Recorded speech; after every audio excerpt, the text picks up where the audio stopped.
Notes and Queries, number 182, April 23, 1853. By various notes. Poetical epithets of the nightingale. Having lately been making some research among our British poets, as to the character of the nightingale's song, I was much struck with the great quantity and diversity of epithets that I found applied to the bird. The difference of opinion that has existed with regard to the quality of its song has of course led the poetical adherents of either side to couple the nightingale's name with that very great variety of adjectives which I shall presently set down in a tabular form, with the names of the poetical sponsors attached thereto. And in making this the subject of a note, I am only opening up an old query, for the character of the nightingale's song has often been a matter for discussion, not only for poets and scribblers, but even for great statesmen like Fox, who, amid all the anxieties of a political life, could yet find time to defend the nightingale from being a most musical, most melancholy bird. Coleridge's onslaught upon this line, in his poem of The Nightingale, must be well known to all lovers of poetry, and his rechristening of the bird by that epithet which Chaucer had before given it. "'Tis the merry nightingale, that crowds and hurries and precipitates, with fast thick warble, his delicious notes, as he were fearful that an April night would be too short for him to utter forth his love chant, and disburthen his full soul of all its music." The fable of the nightingale's origin would, of course, in classical times, give the character of melancholy to its song, and it is rather remarkable that Aeschylus makes Cassandra speak of the happy chirp of the nightingale, and the chorus to remark upon this as a further proof of her insanity. Shakespeare makes Edgar say, "The foul fiend haunted poor Tom in the voice of a nightingale." King Lear, Act 3. Sc. 6. Tennyson seems to be almost the only poet who has thoroughly recognized the great variety of epithets that may be applied to the nightingale's song, through the very opposite feelings which it seems to possess the power to awaken. In his Recollections of the Arabian Nights, he says, "The living airs of middle night died round the bulbul as he sung. Not he, but something which possessed the darkness of the world, delight, life, anguish, death, immortal love, ceasing not, mingled, unrepressed, apart from place, withholding time." Again, in the In Memoriam, "Wild bird, whose warble, liquid, sweet, rings Eden through the budded quicks. Oh, tell me where the senses mix. Oh, tell me where the passions meet. Whence radiate? Fierce extremes employ thy spirit in the dusking leaf, and in the midmost heart of grief thy passion clasps a secret joy. With which compare these lines in The Gardener's Daughter. Yet might I tell of meetings, of farewells, of that which came between, more sweet than each, in whispers like the whispers of the leaves that tremble round a nightingale, in sighs which perfect joy, perplexed for utterance, stole from her sister sorrow. But the most singular proof that, I think, I have met with, concerning the diversity of opinion touching the song of the nightingale, is to be found in the following example. When Shelley, Prometheus Unbound, is describing the luxurious pleasures of the Grove of Daphne, he mentions, in some of the finest lines he has ever written, the voluptuous nightingales, sick with sweet love, to be among the great attractions of the place, while Dean Milman, Martyrs of Antioch, in describing the very same dim, licentious Daphne, is particular in mention that everything there ministers voluptuous to man's transgressions, even including the winds and flowers and waters, everything, in short, save thou, sweet nightingale. The question is indeed a case of fierce extremes, as we may see by the following table of epithets, which are taken from the British poets only: amorous, Milton; artless, Drummond of Hawthornden; Attica Eden; grey, beautiful, Mackay; charmer, Michael Drayton; Philip Ayres; charming, Sir Roger Lestrange; cheerful, Philip Ayres; complaining, Shakespeare; conqueror, Ford; dainty, Carr Shaw; Giles Fletcher; darkling, Milton; dear, Ben Jonson, Drummond of Hawthornden. Deep. Mrs. Hemans. Delicious. Crashaw, Coleridge. Doleful. Shakespeare. Dusk. Barry Cornwall. Enchanting. Mrs. T. Welsh. Enthusiast. Crashaw. Evening. Chaucer. Ever varying. Wordsworth. Fervent. Mrs. Hemans. Fond. More. Forlorn. Shakespeare, Darwin, Hood. Full-hearted. Author of the Naiad, 1816. Full-throated. Keats. Gentle. The Spanish Tragedy, Dunbar, laureate to James IV. Scott, Mrs. Charlotte Smith. Good. Chaucer, Ben Jonson. Gushing. Campbell. Hapless. Milton. Happy. Keats, Mackay. Harmless. Crashaw, Brown. Harmonious. Brown. Heavenly. Chaucer, Dryden, Wordsworth. Holy. Campbell. Hopeful. Crashaw. Immortal. Keats. Joyful. More. Joyous. Keble. Lamenting. Shakespeare, Michael Drayton, Drummond of Hawthornden. Lightfoot. Crashaw. Light-winged. Keats. Liquid. Milton, Bishop Heber, Tennyson. Listening. Crashaw, Thomson. Little. James I. Scott, Philip Ayres, Crashaw. Lone. Beattie, Mrs. Hemans, Miss London, Mrs. Fanny Kemble, Milman. Lonely. Countess of Winchilsea, 1715, Barry Cornwall. Loud. Shelley. Loved. Mason. Lovely. Bloomfield. Lovelorn. Milton, Scott, Collins. Lowly. Mrs. Thompson. Lusty. Chaucer. Melancholy. Milton, Milman. Melodious. Chris. Smart, L.D. Littleton, Southey. Mary. Red Book of Ossory, 14th century, quoted in N. and Q. Volume 2, Number 54, Chaucer, Dunbar, Coleridge. Minstrel. Mrs. Charlotte Smith. Modest. Keble. Mournful. Shakespeare, Theo. Lee, Pope, Lord Thurlow, Byron. Musical. Milton. Music panting. Shelley. New abashed. Chaucer. Night warbling. Milton, Milman. Pale. Author of Raphael and Fornarina, 1826. Panting. Crashaw. Passionate. Lady E. S. Wortley. Pensive. Mrs. Charlotte Smith. Piteous. Ambrose Phillips. Pity pleading used ironically. Coleridge. Plaintive. Lord Lyttelton, Thomson, Keats, Hood. Pleasant. An old but unknown author, quoted in Todd's Illustrations to Gower and Chaucer, page 291, edition 1810. Poor. Shakespeare, Ford. Rapt. Hahn, Julian Fane, 1852. Ravished. Lily. Responsive. Darwin. Restless.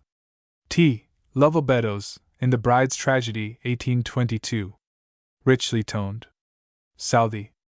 Sad. Milton, Giles Fletcher, Drummond of Hawthornden, Graves, Darwin, Collins, Beattie, Byron, Mrs. Hemans, Mrs. Fanny Kemble, Hood T. L. Beddoes. Shrill. Chaucer, Crashaw. Silver sounding. Richard Barnfield. Single. Southey. Skilled. Ford. Sleepless. Atherstone. Sober-suited. Thomson. Soft. Milton, James I. Scott, Crashaw, Mrs. Charlotte Smith, Byron. Solemn. Milton, Otway, Grangle. Soul-sitting. Thomson. Sorrowing. Shakespeare. Soul-entrancing. Bishop Heber. Supple. Crashaw. Sweet. Chaucer, James I. Scott, Milton, Spenser, Crashaw, Drummond, Richard Barnfield, Ambrose Phillips, Shelley, Cooper, Thomson, Young, Darwin, Lord Lyttelton, Mrs. Charlotte Smith, Moore, Coleridge, Wordsworth, L. E. L. Milman, Hood, Tennyson, P. J. Bailey, Kenny, Hahn, J. Fane. Sweetest. Milton, Brown, Thompson, Turnbull, Beattie. Sweet-voiced. Wither. Siren. Crashaw. Tawny. Carey. Tender. Crashaw, Turnbull. Thrilling. Hahn, Mrs. Wriothesley, 1847. Tuneful. Dyer, Granger. Unseen. Byron. Vaunting. Bloomfield. Voluptuous. Shelley. Wakeful. Milton, Coleridge. Wailing. Miss Landon. Wandering. Mrs. Charlotte Smith, Hahn, Mrs. Wriothesley. Wanton. Coleridge. Warbling. Milton, Ford, Chris. Smart, Pope, Smollett, Lord Lyttelton, Joss. Wharton, Gray, Cooper. Welcome. Wordsworth. Wild. Moore, Tennyson, J. Westwood, 1840. Wise. Waller. Wondrous. Mrs. Fanny Kemble. In addition to these 109 epithets, others might be added of a fuller character, such as Queen of all the choir, Chaucer. Night music's king, Richard Barnfield, 1549. Angel of the spring, Ben Jonson. Music's best seed plot, Crashaw. Best poet of the grove, Thomson. Sweet poet of the woods, Mrs. Charlotte Smith. Dryad of the trees, Keats. Sappho of the dell, Hood. But the foregoing list of simple adjectives, which doubtless could be greatly increased by a more extended poetical reading, sufficiently demonstrates the popularity of the nightingale as a poetical embellishment, and would, perhaps, tend to prove that a greater diversity of epithets have been bestowed upon the nightingale than have been given to any other songbird. Cuthbert Bede, B.A. On a passage in Orosius. On a passage in Orosius. In King Alfred's version of Orosius, Book 2. Chapter 4. Page 68. Barrington, we have an account of an unsuccessful attempt made by one of Cyrus the Great's officers to swim across a river, mid Twam Tinsinum, with 2 tinkins. What was a tinson? That was the question nearly 100 years ago, when Barrington was working out his translation, and the only answer to be found then was contained in the great dictionary published by Lyon Manning, but is not found now in Dr. Bosworth's second edition of his dictionary. Tints, a tench. How the Persian nobleman was to be supported by 2 little fishes, which were more likely to land their passenger at the bottom of the river than on the opposite bank, we are left to guess. But before we proceed with the experiment, let us see that we have got the fishes. That tench was in the Jindies we have no authority for denying, but if its Anglian or Saxon name was such as the dictionary exhibits, we have no trace of it in the text of Alfred, for under no form of declension, acknowledged in grammar, will tints ever give tinsinum. We have no need, then, to spend time in calculating the chance of success, when we have not the means of making the experiment. As either tync or tints would give tinkum, not tinsinum, the latter must come out of tinson, query, tinkin or tunkin, a little tun, a barrel, or a cask? Such was the form in which the question presented itself to my mind, upon my first examination of the passage 3 or 4 years ago, but which was given up without sufficient investigation, owing to an impression that if such had been the meaning, it was so simple and obvious that nobody could have missed it. An emergency, which I need not explain here, has within these few days recalled my attention to the subject, and I have no reason to be ashamed, or to make a secret, of the result. Tinson, the diminutive of tun, is not only a genuine Anglo-Saxon word, but the type of a class, of whose existence in that language no Saxonist, I may say no Teutonist, not even the perspicacious and indefatigable Jacob Grimm himself, seems to be aware. The word is exactly analogous to gr tunchen, from tun, and proves 3 things. 1. That our ancestors formed diminutives in sin, as well as their neighbors in ken, kin, chin. 2. That the radical vowel was modified, for y is the umlaut of u. 3. That these properties of the dialect were known to Alfred the Great when he added this curious statement to the narrative of Orosius. Tunchen. Tun. E. Thompson. Notes on several misunderstood words. Notes on several misunderstood words. imperseverant, undiscerning. This word I have never met with but twice, in Shakespeare's Cymbeline, with the sense above given, and in Bishop Andrew's sermon preached before Queen Elizabeth at Hampton Court, AD 1594, in the sense of unenduring. For the Sodomites are an example of impenitent wilful sinners, and Lot's wife of imperseverant and relapsing righteous persons. Library of Ong, Cath. Theology, Volume 2. Page 62.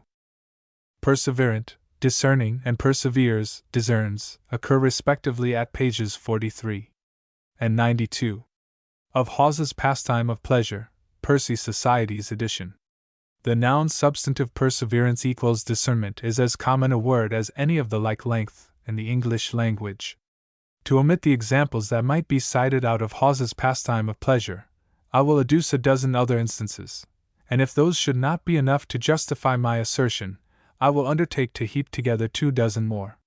Mr. Dyce, in his critique of Knight and Collier's Shakespeare, rightly explains the meaning of the word in Cymbeline, and quotes an example of perseverance from the widow, to which the reader is referred. Mr. Dyce had, however, previously corrupted a passage in his edition of Rob Greene's dramatic works, by substituting perseverance for perseverance, the word in the original quarto of the Pinner of Wakefield, Volume 2. Page 184. Why this is wondrous, being blind of sight. His deep perseverance should be such to know us. I subjoin the promised dozen. For his diet he was very temperate, and a great enemy of excess and surfeiting, and so careless of delicates, as though he had had no perseverance in the taste of meats. N.C. The Life of Ariosto. Sir John Harrington's translation of Orlando Furioso, page 418. In regard whereof they are tied to these duties, first by a prudent, diligent, and faithful care to observe by what things the state may be most benefited, and to have perseverance where such marchandise that the state most saith and desireth may be had with greatest ease. N.C. The Trawler, by Thomas Palmer, London, 1606. There are certain kinds of frogs in Egypt, about the flout of Nilus, that have this perseverance, that when by chance they happen to come where a fish called Varus is, which is great a murderer and spoiler of frogs, they use to bear in their mouths overthwart a long reed, which groweth about the banks of Nile, and as this fish doth gape, thinking to feed upon the frog, the reed is so long that by no means he can swallow the frog. And so they save their lives. The Pilgrimage of Kings and Princes. Chapter 43. Page 294. Of Lloyd's Marrow of History, corrected and revised by R. C. Master of Arts, London, 1653. This fashion of counting the Manda endured to the CCCCL year of the city, and was kept secret among the bishops of their religion till the time that C. Flavius, P. Sulpicius Aurario, and P. Sempronius Sophiolongus, then being consuls, against the mind of the senators disclosed all their solemn feats, published in a table that every man might ha persura uc of them. An abridgment of the notable work of Polydore Virgil, and c. by Thomas Langley, folios 42. U. And some there be that think men toke occasion of God to make images, which willing to shear to the gross wits of men some perseverance of himself, toke on him the shape of man, as Abraham saw him and Jacob also. Id. Folios LXI. In this passage, as in others presently to be alleged, notification seems to be the drift of the word. Of this ignorant religio, Muhammad, a noble Ma'ani born in Araby, or, as some report, in Persia, was Authar, and his father was an heathen idolater, and his mother an Ismaelite, wherefore she had more perseverance of the Hebrews' law. Id. Folios Xli. O. N. Where all feeling in persura sea of Yule is away, nothing there is Yule or found amiss. As if a man be fallen into a sound sleep, he felleth not the hardness or other incommodity of his caban or couche. The Sages of Publius, number 58. The Precepts of Cato, N.C., with Erasmus Annotations, London, 1550. A.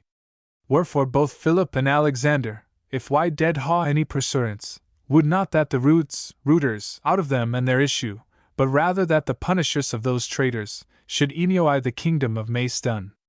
The 16th Book of Justine. Folios 86, Golding's translation of the abridgment of the Histories of Trojas Pompeius, London, 1578. And moreover, because his setting of verses here in this world is to adjuance verses aloft, that is, to wit to the heavenly life, whereof he draweth verses some perseverance and feeling aforehand. I.O. Calvin. Sermons lie, on the 10th chap of Job, page 209, Golding's translation, London, 1574.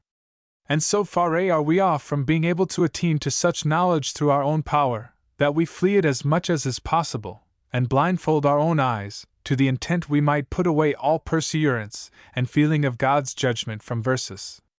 I.D. Sermon 42, page 218. For, as I ha touched already, God of his goodness doth not utterly bar verses from howing any perseverance at all of his wisdom, but it behoweth verses to keep measure. I.D. Sermon 43, page 219. I shall not cite any more from Golding, but simply observe that the word occurs again and again in his translations.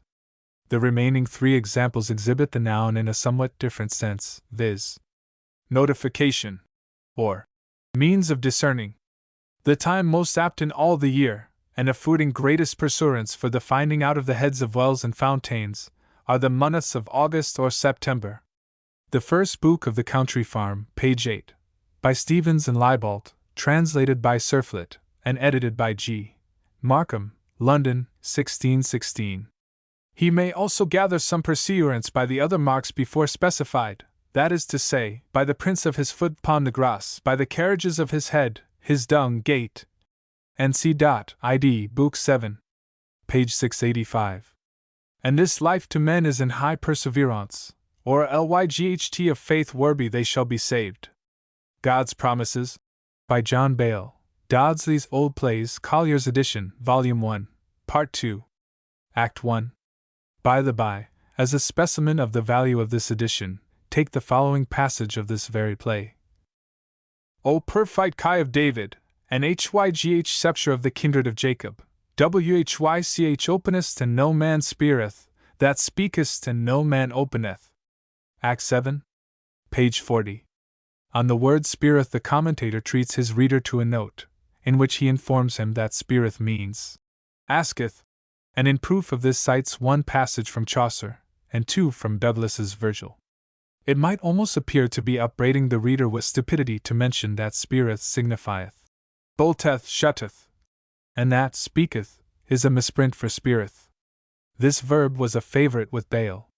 1 word more closes my budget for the present. More a root.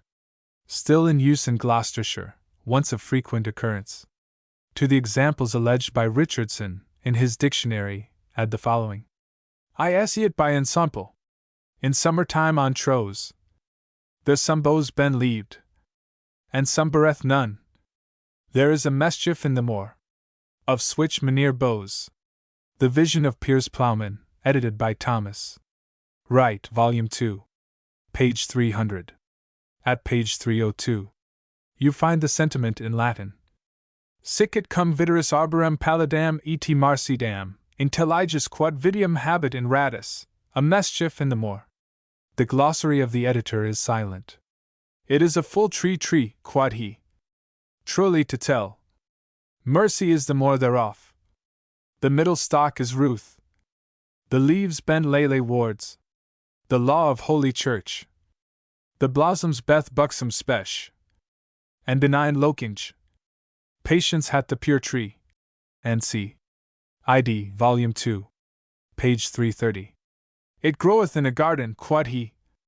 That God made himself. Amidst man's body.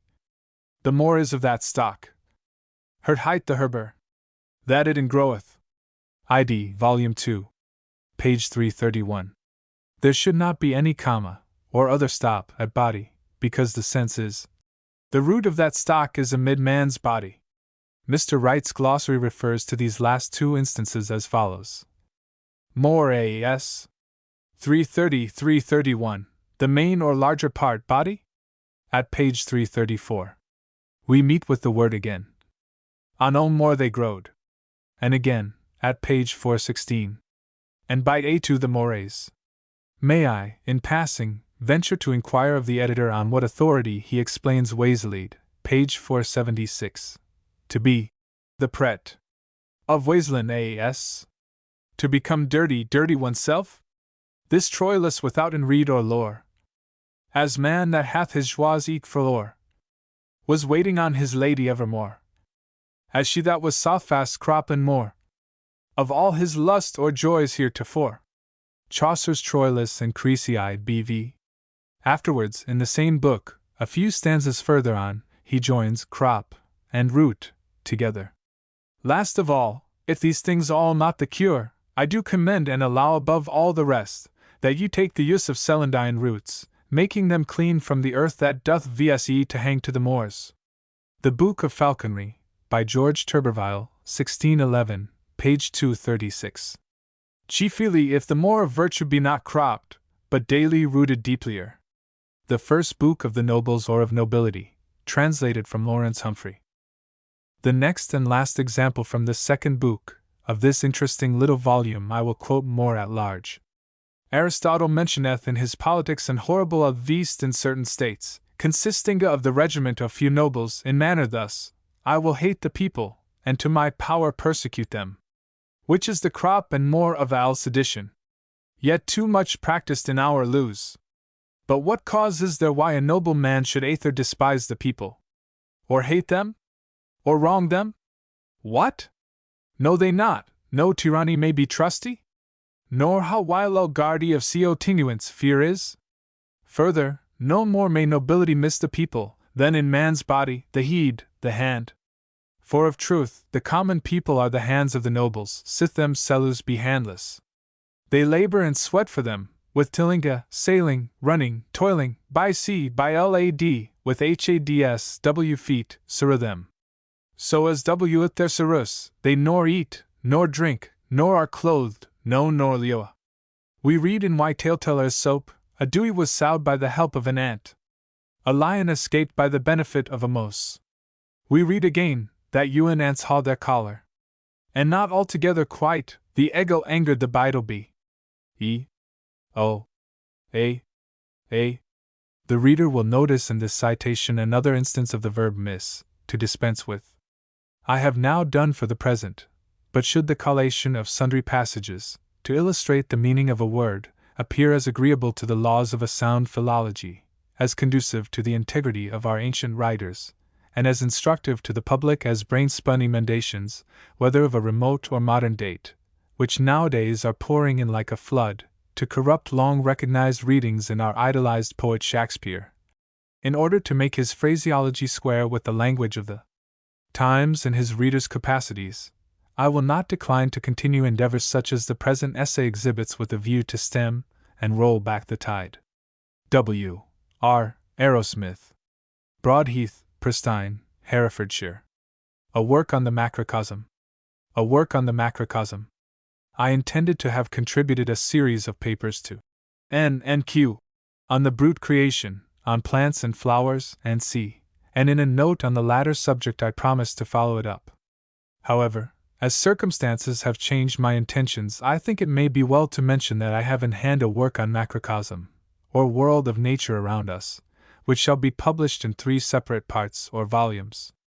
The first shall be devoted to the brute creation, the second shall be an herbal, with a calendar of dedicated flowers prefixed, the third shall contain chapters on the mineral kingdom, in the last I shall treat of the symbolism of stones, and the superstitions respecting them. I purpose in each case, as far as possible, to go to the fountainhead, and shall give copious extracts from such writers as St. Ildefonso of Toledo, St. Isidore of Seville, Vincent of Beauvais, St. Basil, Origen, Epiphanius, and the Christian Fathers. As the work I have sketched out for myself will require time to mature, I shall publish very shortly a small volume, containing a breviary of the former, which will give some idea of the manner in which I shall treat the proposed subject. Many correspondents of N and Q have evinced great interest in the line I intend to enter upon. See Volume 1, pages 173. 457, Volume 4, page 175, Volume 6, pages 101, 272, 462. 518. Their queries have produced no satisfactory result. I myself made a query in my chapter on flowers some months ago, respecting Catholic floral directories, and two works in particular, about which I was most anxious, and which were quoted in the Catholic Florist, London, 1851, and I have received no answer. Mr. Oakley, indeed, wrote to me to say that he only edited it and wrote a preface, and that he forwarded my query to the compiler. The latter personage, however, has not favored me with a reply. In spite of all these discouragements, I have taken the step of bringing my contemplated work before the readers of N&Q, and I shall gratefully acknowledge any communications relative to legends, folklore, superstitions, symbolism, and bearing on the subjects proposed. As I intend inserting a bibliographical list of the chief works which come under the scope of each volume, I might receive much valuable assistance on this point, especially as regards Oriental and other foreign books, which might escape my researches. As regards the brute creation, I have gotten, with the kind assistance of the editor of N&Q, Hildrop's famous reply to Father Bugent, and I have sent to Germany for Dr. Krauss's recent work on the subject. Irianac. Dr. South's Latin Tract against Sherlock. Dr. South's Latin Tract against Sherlock. None of South's compositions are more striking or characteristic than his two English tracts against Sherlock, his animadversions on Sherlock's Vindication of the Trinity, 1693-94, 4-2, and his tritheism charged on Sherlock's new notion of the Trinity, 1694, 4-2. For caustic wit and tremendous power of vituperation, I scarcely know any controversial works which surpass, or even equal them. South looked upon Sherlock with profound scorn as a sciolist, and hated him most cordially as a heretic and a political renegade. He accordingly gives him no quarter, and seems determined to draw blood at every stroke. Mrs. Sherlock is of course not forgotten, and one of the happiest passages in the tritheism charged is the well-known humorous illustration of Socrates and Xanthippe, page 129. It is somewhat curious that, notwithstanding these two works of South have attracted so much notice, it seems to be quite unknown that he also published a Latin tract against Sherlock, in further continuation of the controversy, in which the attack is carried on with equal severity. The title of the tract in question is Decreti Oxoniensis Vindicatio in Tribus ad Modestum Ejustem Examinatorum Modestioribus Epistolis a Theologo Transverino. Excusa Anno Domini 1696 4-2. Pages 92. The tract, of which I have a copy, is anonymous, but it is ascribed to South in the following passages in the agreement of the Unitarians with the Catholic Church, Part 1, 1697, 4-2, which is included in Volume 5 of the 4-2 Unitarian Tracts, and evidently written by one who had full information on the subject. His expressions, page 62, are: Dr. South, in his Latin letters, under the name of a Transarine divine. And a little further on: Dr. South, in 2 English books by him written, and in 3 Latin letters, accepts against this Sherlock's explication of the Trinity. In confirmation of this ascription, I may observe that the Latin tract is contained in an extensive collection of the tracts in the Trinitarian controversy formed by Dr. John Wallis, which I possess, and in which he has written the names of the authors of the various anonymous pieces. He took, as is well known, a leading part in the controversy, and published himself an anonymous pamphlet, not noticed by his biographers, also in defense of Oxford decrees. On the title page of the Latin tract he has written, by Dr. South. I have likewise another copy in a volume which belonged to Stephen Nye, one of the ablest writers in the controversy, and who ascribes it in the list of contents in the flyleaf, in his handwriting, to Dr. South. These grounds would appear to be sufficient to authorize our including this tract in the list of South's works, though, from the internal evidence of the tract itself alone, I should scarcely have felt justified in ascribing it to him. Decreti Oxoniensis Vindicatio in Tribus ad Modestum Ejustem Examinatorum Modestioribus Epistolis a Theologo Transverino.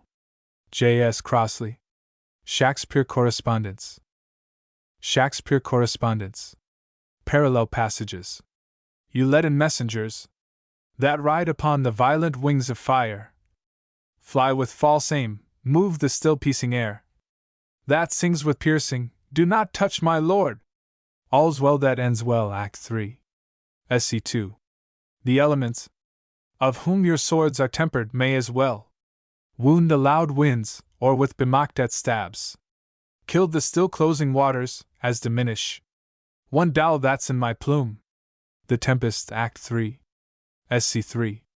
There can be little doubt that the clever corrector of Mr. Collier's folio had the last of these passages in view when he altered the word move of the first into wound of the second, but in this instance he overshot the mark, in not perceiving the nice and subtle distinction which exists between them. The first implies possibility, the second impossibility. Mr. Collier's.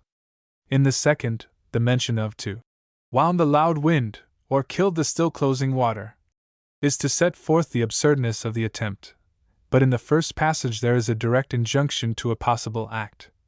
Fly with false aim, move the still piecing air. To say, wound the still piecing air, would be to direct to be done, in one passage, that which the other passage declares to be absurd to expect. If it were necessary to disturb move at all, the word cleave would be, all to nothing, a better substitution than wound. Whether the annotating of Mr. Collier's folio be a real or a pseudo-antique, it is impossible to deny that its executor must have been a clever, as he was certainly a slashing hitter. It cannot, therefore, be wondered that he should sometimes reach the mark, but that these corrections should be received with that blind and superstitious faith, so strangely exacted for them, can scarcely be expected. Indeed, it is to be regretted that they have been introduced to the public with such an uncompromising claim to authority, as the natural repugnance against enforced opinion may endanger the success of the few suggestive emendations, to be found amongst them, which are really new and valuable. Mr. Collier's. A.E.B. Leeds. P.S. With reference to the above note, which, although not before printed, has been for some time in the editor's hands, I have observed in a Dublin paper of Saturday, April 9th, a very singular coincidence, viz. The recurrence of the self-same misprint corrected by Malone, but retained by Messrs. Collier and Knight in their respective editions of Shakespeare. Had the parallel expressions still closing, still piecing, which I have compared in the above paper, been noticed by these editors, they would no more have hesitated in accepting Malone's correction than they would object to the same correction in the misprint I am about to point out, viz. 2 planks were pointed out by the witnesses, viz. one with a knot in it, and another which was paired with strips of wood. N.C. Saunders Newsletter, April 9th, 3rd page, 1st call. The passage in King Henry VIII, Act 3, SC 2, Volume 7, pages 5. 111, 183, is an old Shakespearean to talk rashly in N and Q, without being called to account? If we can, says Mr. Singer, by no means part with have, we must interpolate been after it, to make it any way intelligible, to the marring of the verse. Now, besides the passage in the same scene, Mr. Singer, my loyalty, which ever has, and ever shall be growing, pointed out by your Leeds correspondent, there is another equally in point in All's Well That Ends Well, Act 2, SC 5, which, being in prose, settles the question as to whether the omission of the past participle after the auxiliary was customary in Shakespeare's time. It is Lafa's farewell to Paroles. Farewell, monsieur, I have spoken better of you than you have or will deserve at my hand, but we must do good against evil. Either this is unintelligible, and we must interpolate deserved, or, the only possible alternative, all 3 passages are free from Mr. Singer's objection. Mr. Singer's. C. Mansfield Ingleby, Birmingham. On a passage in Macbeth. Macbeth, Act I, SC 7 says, I have no spur to prick the sides of my intent, but only vaulting ambition, which o'erleaps itself and falls on the other.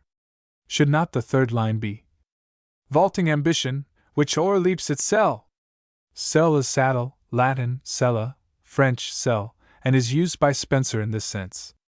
Sella, sell, o'erleaping itself, is manifest nonsense, whereas the whole passage has evident reference to horsemanship, and to vault is to carry one's body cleverly over anything of a considerable height, resting one hand upon the thing itself. Exactly the manner in which some persons mount a horse, resting one hand on the pommel of the saddle. It would then be perfectly intelligible thus. Vaulting ambition, which o'erleaps its saddle cell, and falls on the other side of the horse. Does Mr. Collier's new text, or any other old copy, prove this? Mr. Collier's. S. Singleton. Greenwich. Minor Notes. Minor Notes. Robert Weston. I copied the following from a letter of R. L. Kingston to Dr. Ducarel in Nichols's Literary History, Volume 3. Page 629.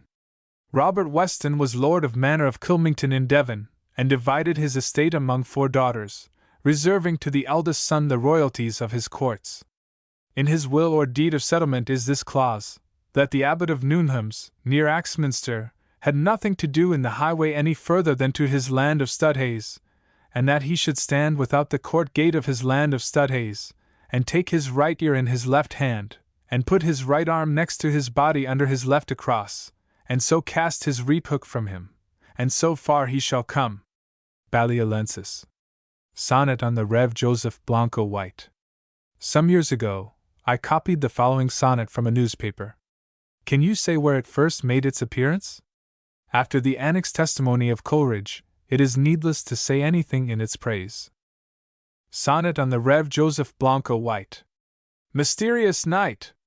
When our first parent knew thee from report divine, and heard thy name, did he not tremble for this lovely frame, this glorious canopy of light and blue? Yet 'neath a curtain of translucent dew, bathed in the rays of the great setting flame, Hesperus, with the host of heaven, came, and lo! Creation widened in man's view. Who could have thought such darkness lay concealed within thy beams, O sun? Or who could find, whilst fly and leaf and insect stood revealed, that to such countless orbs thou madst us blind? Why do we then shun death with anxious strife? If light can thus deceive, wherefore not life? Coleridge is said to have pronounced this the finest and most grandly conceived in our language. At least, it is only in Milton's and in Wordsworth's sonnets that I recollect any rival. Balliolensis. English and American booksellers. It is rather curious to note that whilst English booksellers are emulously vying with one another to publish editions of Uncle Tom's, Queechy's, Wide Worlds, and C., they neglect to issue English works which the superior shrewdness of Uncle Sam deems worthy of reprinting. Southey's Chronicle of the Cid, which was published by Longman in 1808, and not since printed in England, was brought out in a very handsome octavo form at Lowell, U.S., in 1846. And this, the first American edition, as it is called on the title page, can be readily procured from the booksellers in London, whereas the English original is not to be met with. In like manner, Macaulay's essays were collected and published first in America, and so with Praed's poems, and many others. Uncle Sam has lately announced collections of Dr. Magin's and De Quincey's scattered essays, for which we owe him our most grateful acknowledgments. J.M.B. Tunbridge Wells. Odd mistake. One of the houses on Mount Ephraim formerly belonged to Judge Jeffreys, a man who has rendered his name infamous in the annals of history by the cruelty and injustice he manifested in presiding at the trial of King Charles I. Descriptive Sketches of Tunbridge Wells, by John Britton, F.S.A., page 59. Voila comment on Fate l'Histoire. J.M.B. Tunbridge Wells. Thomas Shakespeare. In the year 1597 there resided in Lutterworth in Leicestershire, only distant from Stratford-upon-Avon, the birth-town of Shakespeare, a very few miles, one Thomas Shakespeare, who appears to have been employed by William Glover, of Hillenden in Northamptonshire, gentleman, as his agent to receive for him and give an acquittance for a considerable sum of money. Having regard to the age in which this Thomas Shakespeare lived, coupled with his place of residence, is it not probable he was a relative of the great bard? Charlecote. Early Winters. I heard it mentioned, when in St. Petersburg very lately, that they have never had so early a commencement of winter as this last year since the French were at Moscow. I find in accounts of the war that the winter commenced then, 1812, on November 7th n.s., with deep snow. Last year, 1852, it commenced at St. Petersburg on October 16th n.s., as noted in my diary, with snow, which has remained on the ground ever since, accompanied at times with very severe frost. Query, can November 7th n.s. be the correct date? If it is, this last winter's commencement must be unprecedented, as I have always heard it remarked that the winter began unusually early the year the French were at Moscow. I may mention as a note that by the last accounts from Russia, they say the ice in the Gulf of Finland was 4.5 feet thick. J.S. say. Old Broad Street. Queries. Satirical playing cards. I have lately been much interested in a pack of cards, complete, 52, in their number and suits, engraved in the time of the Commonwealth at The Hague, and representing the chief personages and the principal events of that period. I have been able, by reference to historical authorities, and in particular, to the ballads and broadsides in the British Museum, forming the collection presented to the nation by George III, to explain the whole pack, with the exception of two. These are Perry, father and son, and Simonias slandering the high priest to get his place. The former simply represents two figures, without anything to offer a clue to any event. The latter gives the representation of 6 Puritans, forming an assembly, who are being addressed by one of the body. I cannot find any notice of Simonias, or to whom such a name has been applied, in any of the Commonwealth tracts with which I am acquainted. Probably some of your readers can help me in this matter. Of these cards I can find no notice. They are not mentioned by Singer, and appear to have escaped the indefatigable research of Mr. Chatto. They were purchased at The Hague, more than 30 years since, for 33 guineas, and are exceedingly curious. Indeed, they form a bundle of Commonwealth tracts. All the principal persons of the time figure in some characteristic representation, and the private scandal is also recognized in them. Thus, Oliver is to be found under a strong conflict with Lady Lambert. Sir Harry Mildmay solicits a citizen's wife, for which his own corrects him, and he is also being beaten by a footba, which event is alluded to in Butler's posthumous works. General Lambert, of whom your pages have given some interesting information, is represented as the Knight of the Golden Tulip, evidently in reference to his withdrawal with a pension to Holland, where he is known to have ardently cultivated flowers, and to have drawn them in a very superior manner. I hope this communication may enable me to complete my account of these cards, the explanation of which may probably throw light upon some of the stirring events of that extraordinary period of our history. T. J. Pettigrew. Savile Row. Movable Metal Types Anno 1435. Movable Metal Types Anno 1435. A vellum MS. Has lately come into my possession, containing the service for the dead, prayers, and c. with the tones for chanting, and c. in Latin, written for a German order, apparently about the year 1430. This tome, which is in small 4/2, is very remarkable and valuable on account of the binding.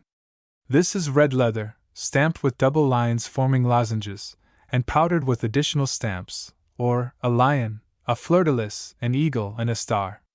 The whole is on the plain leather, without any gilding. But in addition hereto, a full inscription runs along each back, at top and bottom and each side, stamped with movable metal types applied by hand, without gold, as is done by the bookbinder to this day in blind stamping. The legend on the first back is as follows. At top. Dies. Puckle Dies. Puckle I. Continued to the right. Ist. S. Margareton. Ist. S. Margareton. At the bottom. Schuist. Ob T. Zu. Schuist. Ob T. Zu. T. Continued to the left. S. Cathirai. Zu. Moor. S. Cathirai. Zu. Moor. I. That is. Dies Pucklianis Schwester Margareton, Sehurst Abtis zu Sankt Catherine zu Moor. The legend on the last back is: at top, knock, Christ, knock, Christ. Continued to the right, Jeppert, MCCCCXXXV, Jeppert, MCCCCXXXV.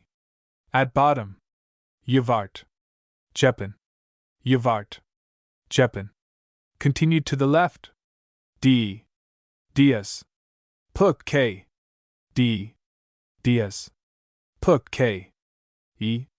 That is, Knock Christ Jeppert MCCCCXXXV Yvart Jepunden Diaz Puk K.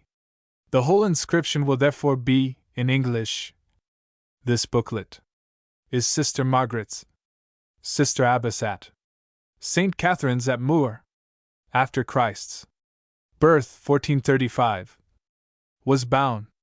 Den this book K. A letter or two is illegible, from the injury made by the clasp before the last K. Both the clasps are torn away, perhaps from their having been of some precious metal. Has this K anything to do with Coster?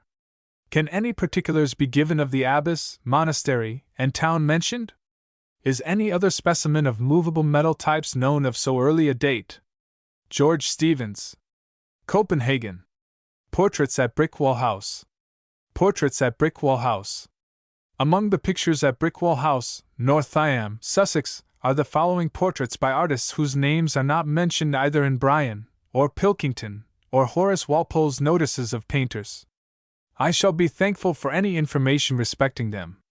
1. A full-length portrait in oils, small size, on canvas, 29 inches by 24, of a gentleman seated, dressed in a handsome loose gown, red slippers, and on his head a handsome, but very peculiar velvet cap. On the ground, near him, a squirrel, and on a table by his side, a ground plan of some fortification.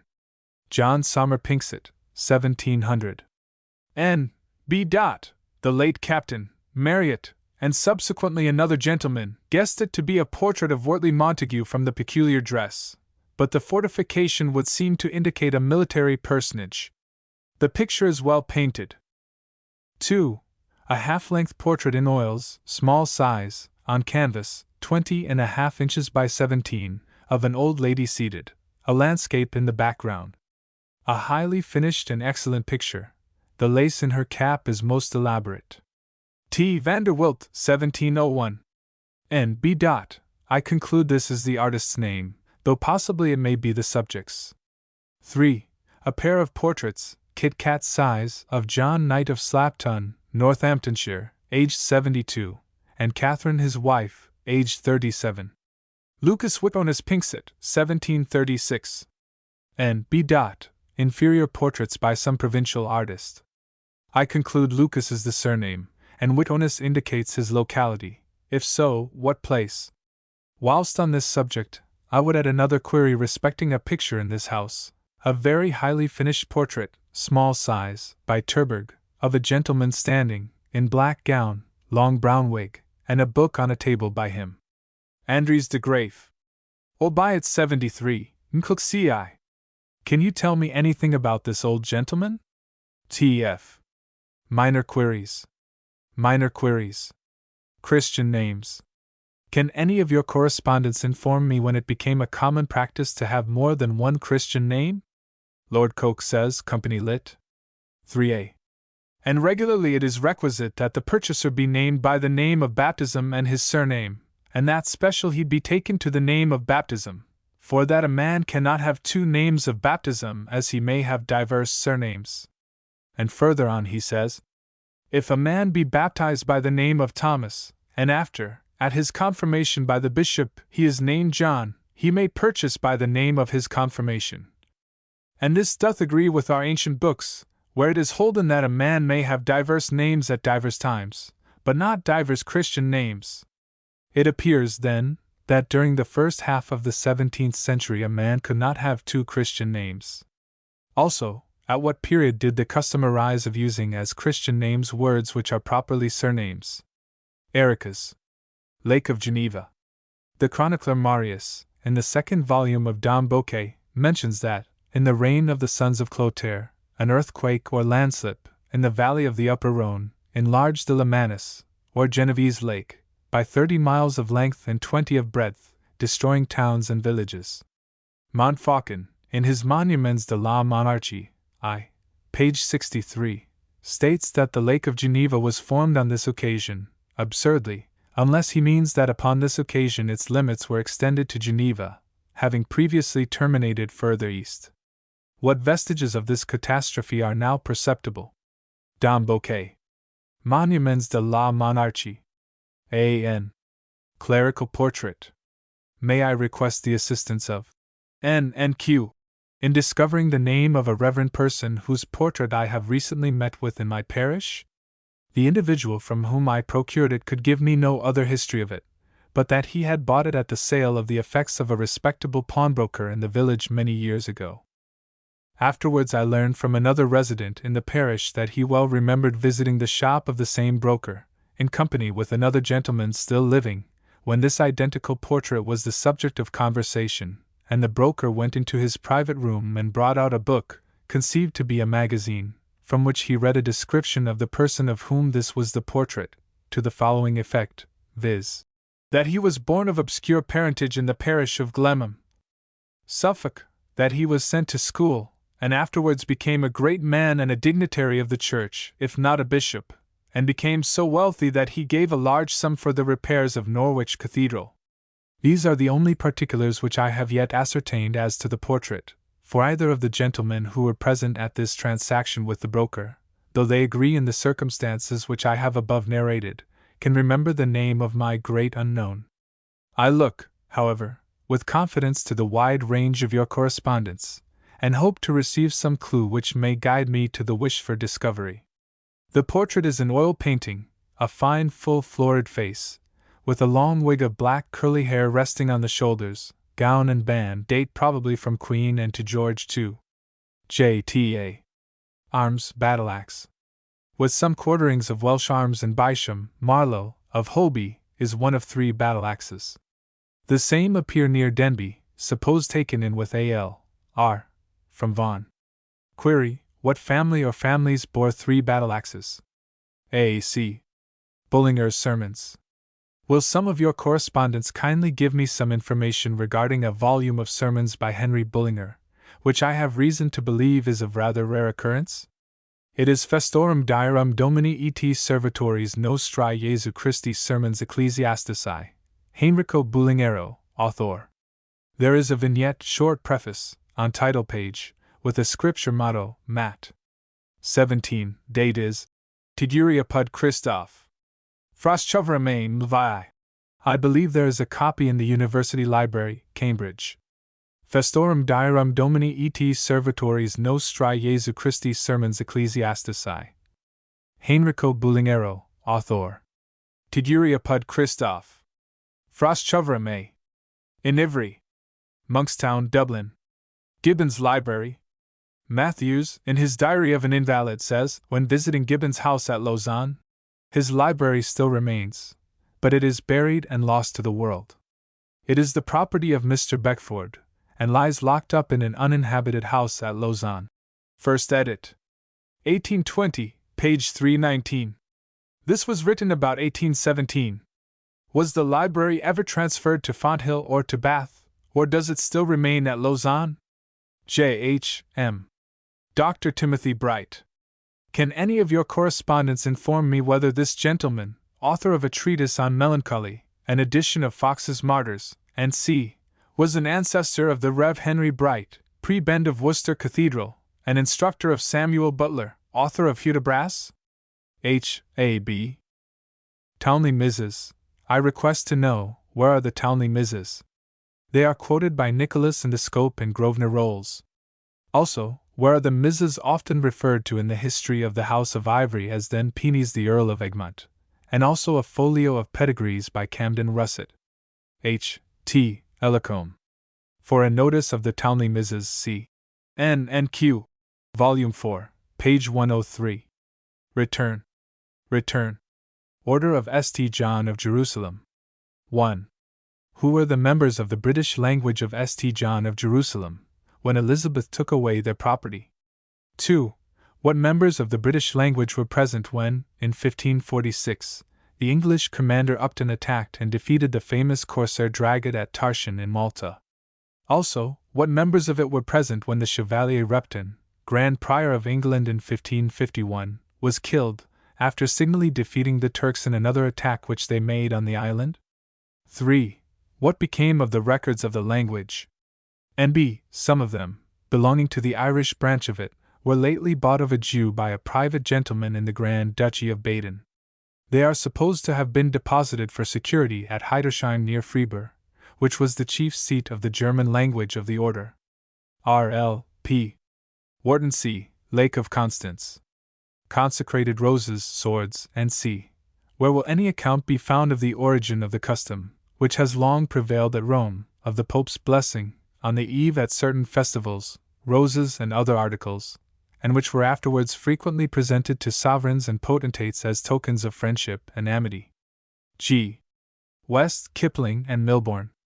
In 1752 there was a firm of West and Kipling in Holborn. The Christian name of West was Thomas, and there is reason to believe that he had 2 sons, Francis and Thomas. A George Milbourne, Esq., of Spring Gardens, married a cousin of Thomas West, the partner of Kipling. These facts are referred to in the will of a lady proved AD 1764. Can any reader of N and Q furnish me with materials or references from which I may gather information of these families of West and Milbourne? The smallest contribution will be thankfully received by F.S. Font inscriptions. I would request a favor of any such of ancient date. A collection of them would be interesting. I can give 3. At Lullington, Somerset, on a Norman font, in characters of that date. In hoc fonte sacro perunt delicta levacro. At Bourne, Lincoln. Su pome no ms no mqd. P. D. At Melton Mowbray. Sancta Trinitas Misere Nobis. H. T. Ellicombe. Welsh Genealogical Queries. Can John A. P. William A. P. John, Volume 7, page 292, or some other reader, enlighten me as to who the following personages were, or where a pedigree of them is to be found?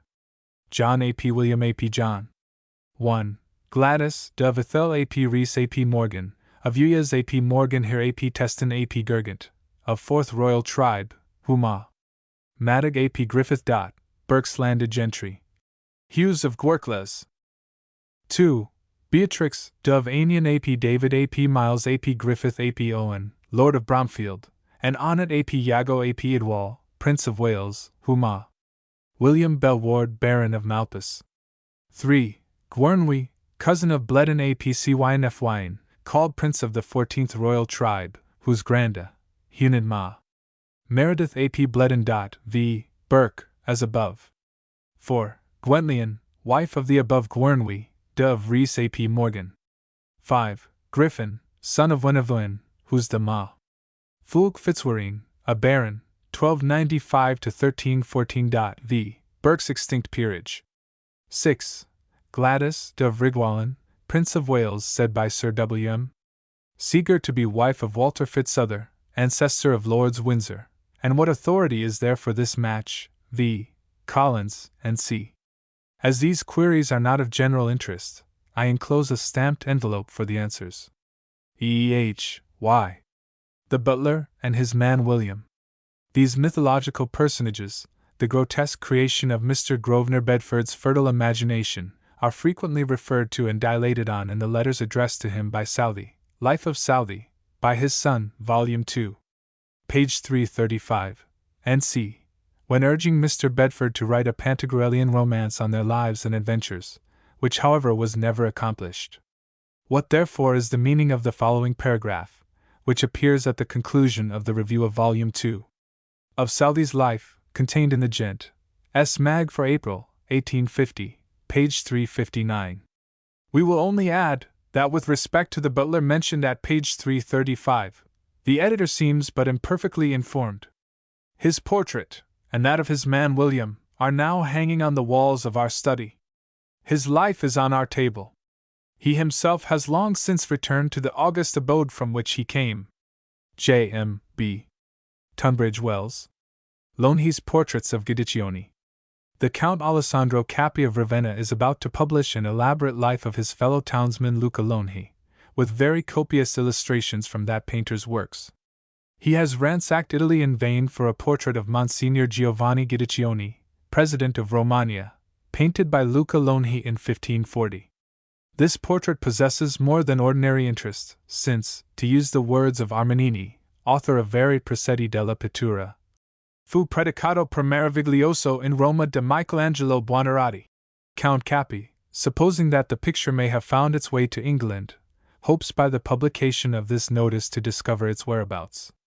Any correspondent who shall be kind enough to furnish him, through this journal, with the desired information, may be assured of his più vera riconoscenza. Vari Precetti della Pittura. Fu predicato per meraviglioso in Roma da Michelangelo Buonarroti. Più vera riconoscenza. W. G. C. Sir George Carr, wanted, pedigree and arms, wife's name and family, of Sir George Carr, who was joint clerk of the Council of Munster from 1620 to 1663, or thereabouts. Sir George had 2 sons at least, William and Thomas. William was alive in 1673. Whom did he marry, and what family had he? Y.S.M. Dublin. Dean Pratt. Dr. Hesse will feel obliged to any reader of N&Q who can answer the following questions. Dr. Hesse. At what college of what university did Dr. Samuel Pratt, Dean of Rochester, receive his education, and by whom was he ordained? He was born in 1658, left Merchant Taylor's School, where he passed his early years, in 1677, and was created D.D. by royal mandate, at Cambridge, in 1697, but no college is attached to his name in the list of Cambridge graduates. Still, if he was of either university, it seems difficult to account for his having had the successive preferments of chaplain to the Princess of Denmark, almoner to the Duke of Gloucester, clerk of the closet to the Queen, and in 1706 Dean of Rochester. He died in 1728, aged 71. Merchant Taylor's Portrait of Franklin. I have heard of a story to the effect that when Franklin left England, he presented a portrait of himself, by West, to Thurlow. I am exceedingly anxious to know if there is any foundation for this, as during the last week I saw in a shop near the chapel here, a portrait of the philosopher which I rather suspect to be the one alluded to. H. G. D. Knightsbridge. Inquiry into the State of the Union. A book of much importance has fallen into my hands entitled An Inquiry into the State of the Union of Great Britain. The Past and Present State of the Public Revenues.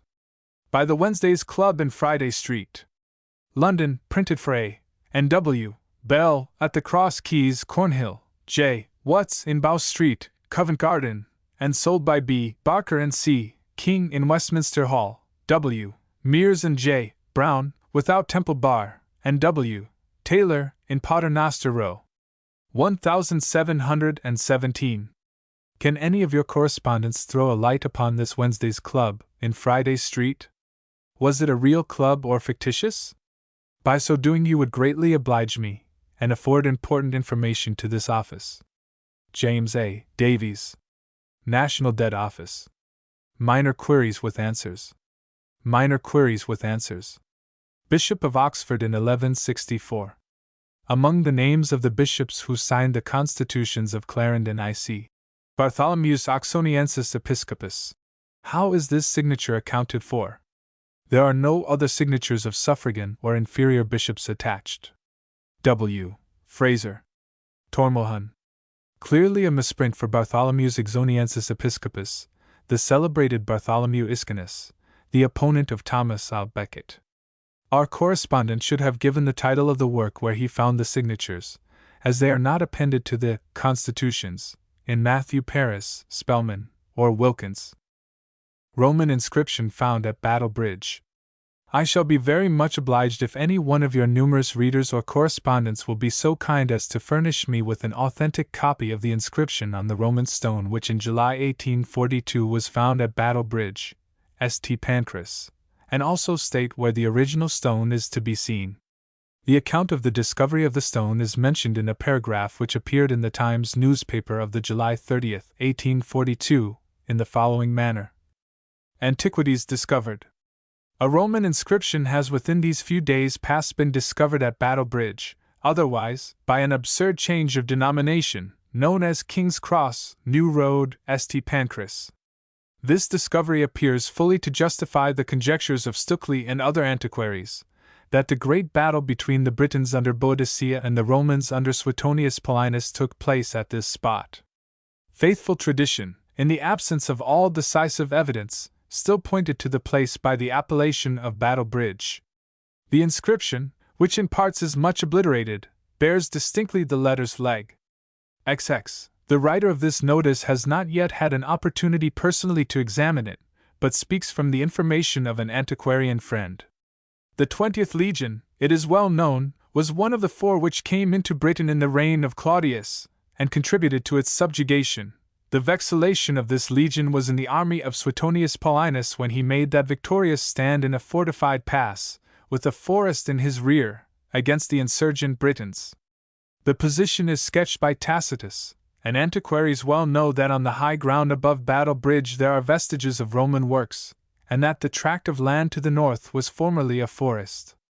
The veracity of the following passage of Tacitus is therefore fully confirmed. Delicit locum artis faucibus, etia tergo silva clausum, satis cognito, nihil hostium, nisi in fronte, et apertam planetium messi, sign metu insidiarum.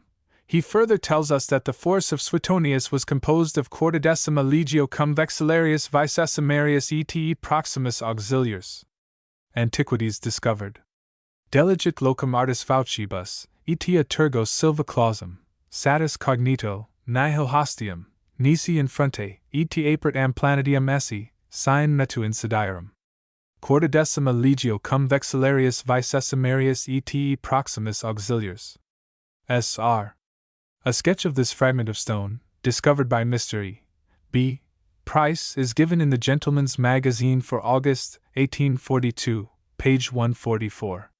Blow shops. Wild boars, bulls, and falcons bred there in times past, now, for lack of wood, blow shops decay there. Leland's Itinerary, Hearn's Edit, Volume 7. Page 42. What is the meaning of blow shop? J.B. Leland appears to refer to blacksmiths' forges, which decayed for lack of wood. Bishop Hesketh, Volume 7, p. 209.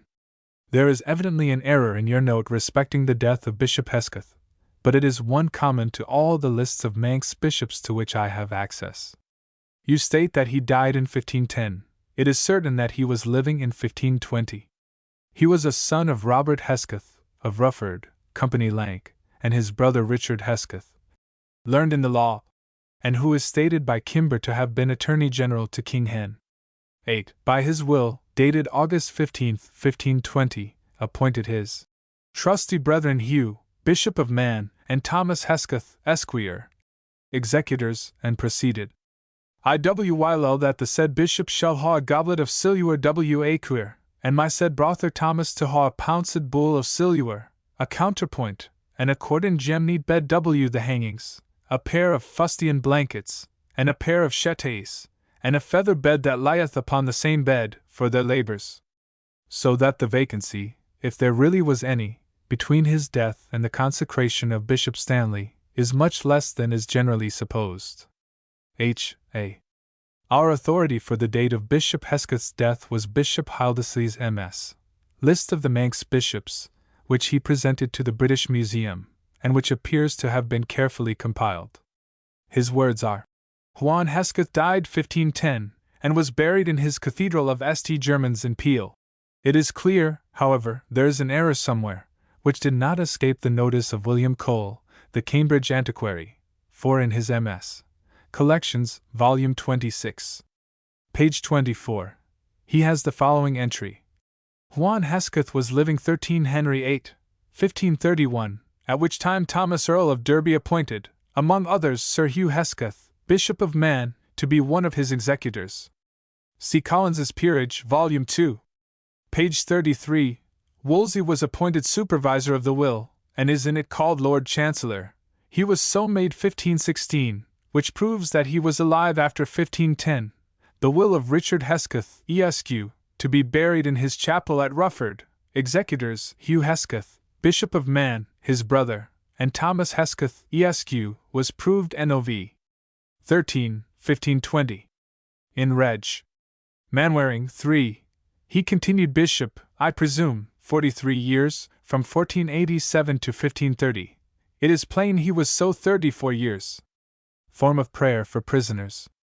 It is not, perhaps, generally known that we have a form of prayer for prisoners, which is printed in the Irish Common Prayer Book, though not in ours.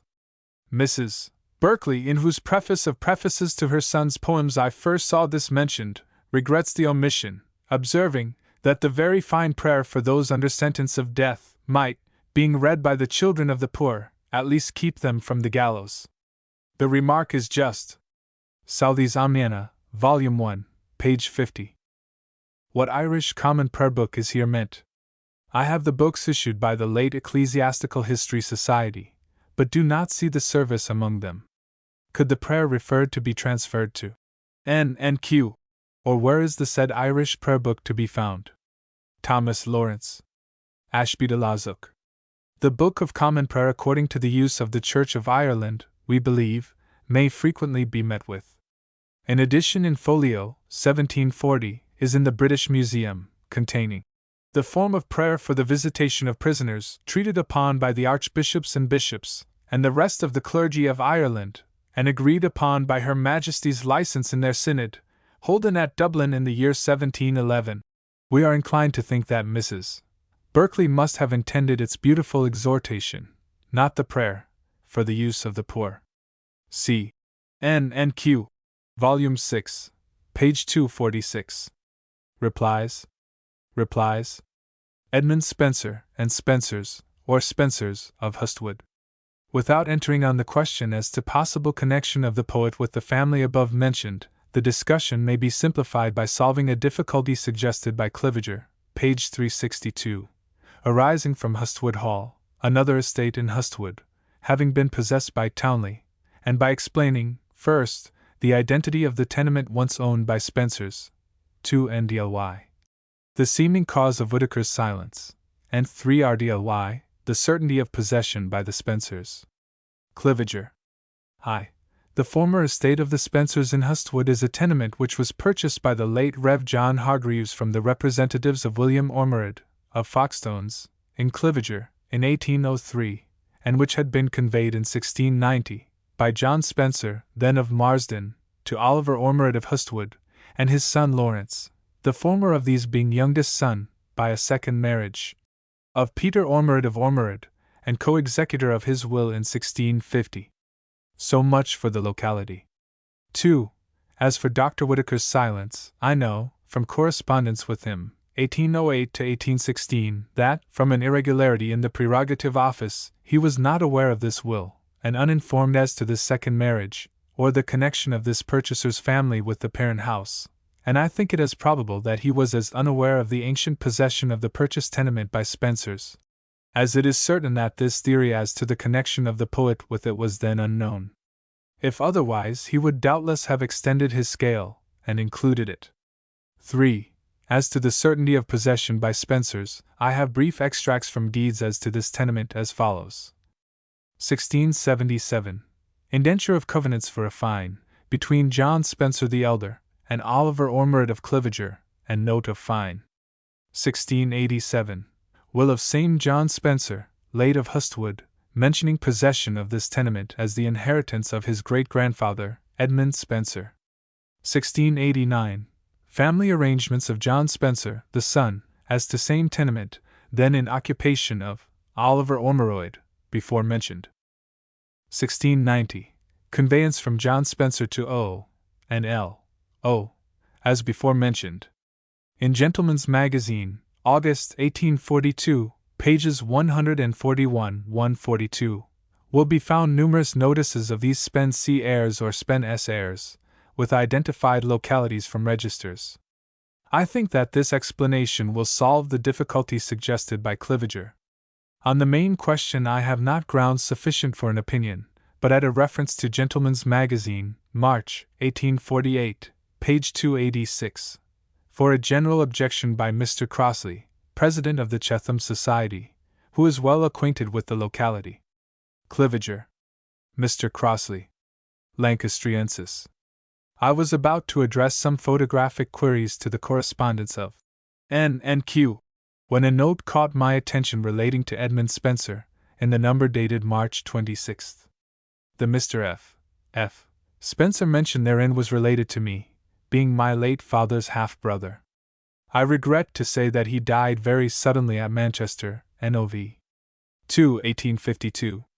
During his lifetime, he took much pains to clear up the doubts about the locality of the poet's retirement, and his relatives in the north, and has made out a very clear case, I imagine. On a visit to Yorkshire in 1851, I spent a few days with him, and took occasion to urge the necessity of arranging the mass of information he had accumulated on the subject, which I have no doubt he would have done, had not his sudden death occurred to prevent it. These facts may be of some interest to biographers of the poet, and with this object I have ventured to trouble you with this communication. J. B. Spenser. 11. Montpellier Road, Blackheath. Throwing old shoes for luck. Throwing old shoes for luck. I do not know whether you will permit me to occupy a small portion of your valuable space in an attempt to suggest an origin of the custom of throwing an old shoe after a newly married bride. Your correspondents assume that the old shoe was thrown after the bride for luck, and for luck only. I doubt whether it was so in its origin. Among barbarous nations, all transfers of property, all assertions and relinquishments of rights of dominion, were marked by some external ceremony or rite, by which, in the absence of written documents, the memory of the vulgar might be impressed. When, among Scandinavian nations, land was bought or sold, a turf was delivered by the trader to the purchaser, and among the Jews, and probably among other Oriental nations, a shoe answered the same purpose. In Psalm LX, beginning with, O God, thou hast cast me off, there occurs the phrase, Moab is my wash spot, over Edom have I cast out my shoe. Immediately after it occurs the exclamation, O God! Who has cast us off? A similar passage occurs in Psalm 6. By this passage I understand the psalmist to mean that God would thoroughly cast off Edom, and cease to aid him in war or peace. This interpretation is consistent with the whole tenor of the psalm. The receiving of a shoe was an evidence and symbol of asserting or accepting dominion or ownership, the giving back a shoe, the symbol of rejecting or resigning it. Among the Jews, the brother of a childless man was bound to marry his widow, or, at least, he had the refusal of her, and the lady could not marry again till her husband's brother had formally rejected her. The ceremony by which this rejection was performed took place in open court, and is mentioned in Deuteronomy 25. If the brother publicly refused her, she loosed his shoe from off his foot, and spat in his face. Or, as great Hebraists translate it, spat before his face. His giving up the shoe was a symbol that he abandoned all dominion over her, and her spitting before him was a defiance, and an assertion of independence. This construction is in accordance with the opinions of Michaelis, as stated in his Laws of Moses, Volume 2, page 31. This practice is still further illustrated by the story of Ruth. Her nearest kinsman refused to marry her, and to redeem her inheritance, he was publicly called on so to do by Boaz, and as publicly refused. And the Bible adds, as it was the custom in Israel concerning changing, that a man plucked off his shoe and delivered it to his neighbor. The kinsman plucked off his shoe and delivered it to Boaz as a public renunciation of Ruth, of all dominion over her, and of his right of premarriage. These ceremonies were evidently not unknown to the early Christians. When the Emperor Vladimir made proposals of marriage to the daughter of Ragnvald, she refused him, saying that she would not take off her shoe to the son of a slave. There is a passage in Gregory of Tours c. 20, where, speaking of espousals, he says, the bridegroom having given a ring to the fiancée, presents her with a shoe. From Michelet's Life of Luther we learn that the great reformer was at the wedding of Jean Luft. After supper, he conducted the bride to bed, and told the bridegroom that, according to common custom, he ought to be master in his own house when his wife was not there, and for a symbol, he took off the husband's shoe, and put it upon the head of the bed. Afin tuail prit ainsi la domination et government. Afin tuail prit ainsi la domination et government. I would suggest for the consideration of your correspondents that the throwing a shoe after a bride was a symbol of renunciation of dominion and authority over her by her father or guardian, and the receipt of the shoe by the bridegroom, even if accidental, was an omen that that authority was transferred to him. John Thrupp. Surbiton. Orkneys and Pawn. Orkneys and Pawn. That the Orkney and Zetland Islands were transferred by Denmark to Scotland in 1468, in pledge for payment of part of the dower of the Princess of Denmark, who was married to James III, King of Scotland, under right of redemption by Denmark, is an admitted historic fact, but it is asserted by the Scottish, and denied by the Danish historians, that Denmark renounced her right of redemption of these islands. The question is fully discussed, with references to every work and passage treating of the matter, in the first introductory note to the edition of the General Grievances and Oppressions of the Isles of Orkney and Shetland, published at Edinburgh, 1836. And the writer of the note is led to the conclusion that there was no renunciation, and that Denmark still retains her right of redemption. Mr. Samuel Lang, in his Journal of a Residence in Norway, remarks that the object of Torfius' historical work, Orcades Seu Rerum Orcadensium Histori Libri Trace, compiled by the express command of Christian V, King of Denmark, was to vindicate the right of the Danish monarch to redeem the mortgage of the sovereignty of these islands, and he adds that in 1804, Bonaparte, in a proclamation addressed to the army assembled at Boulogne for the invasion of England, descanted on the claim of Denmark to this portion of the British dominions. In a note he has the farther statement, that in 1549 an assessment for paying off the sum for which Orkney and Zetland were pledged was levied in Norway by Christian III. Vide Lang's Norway, 1837, pages 352-353.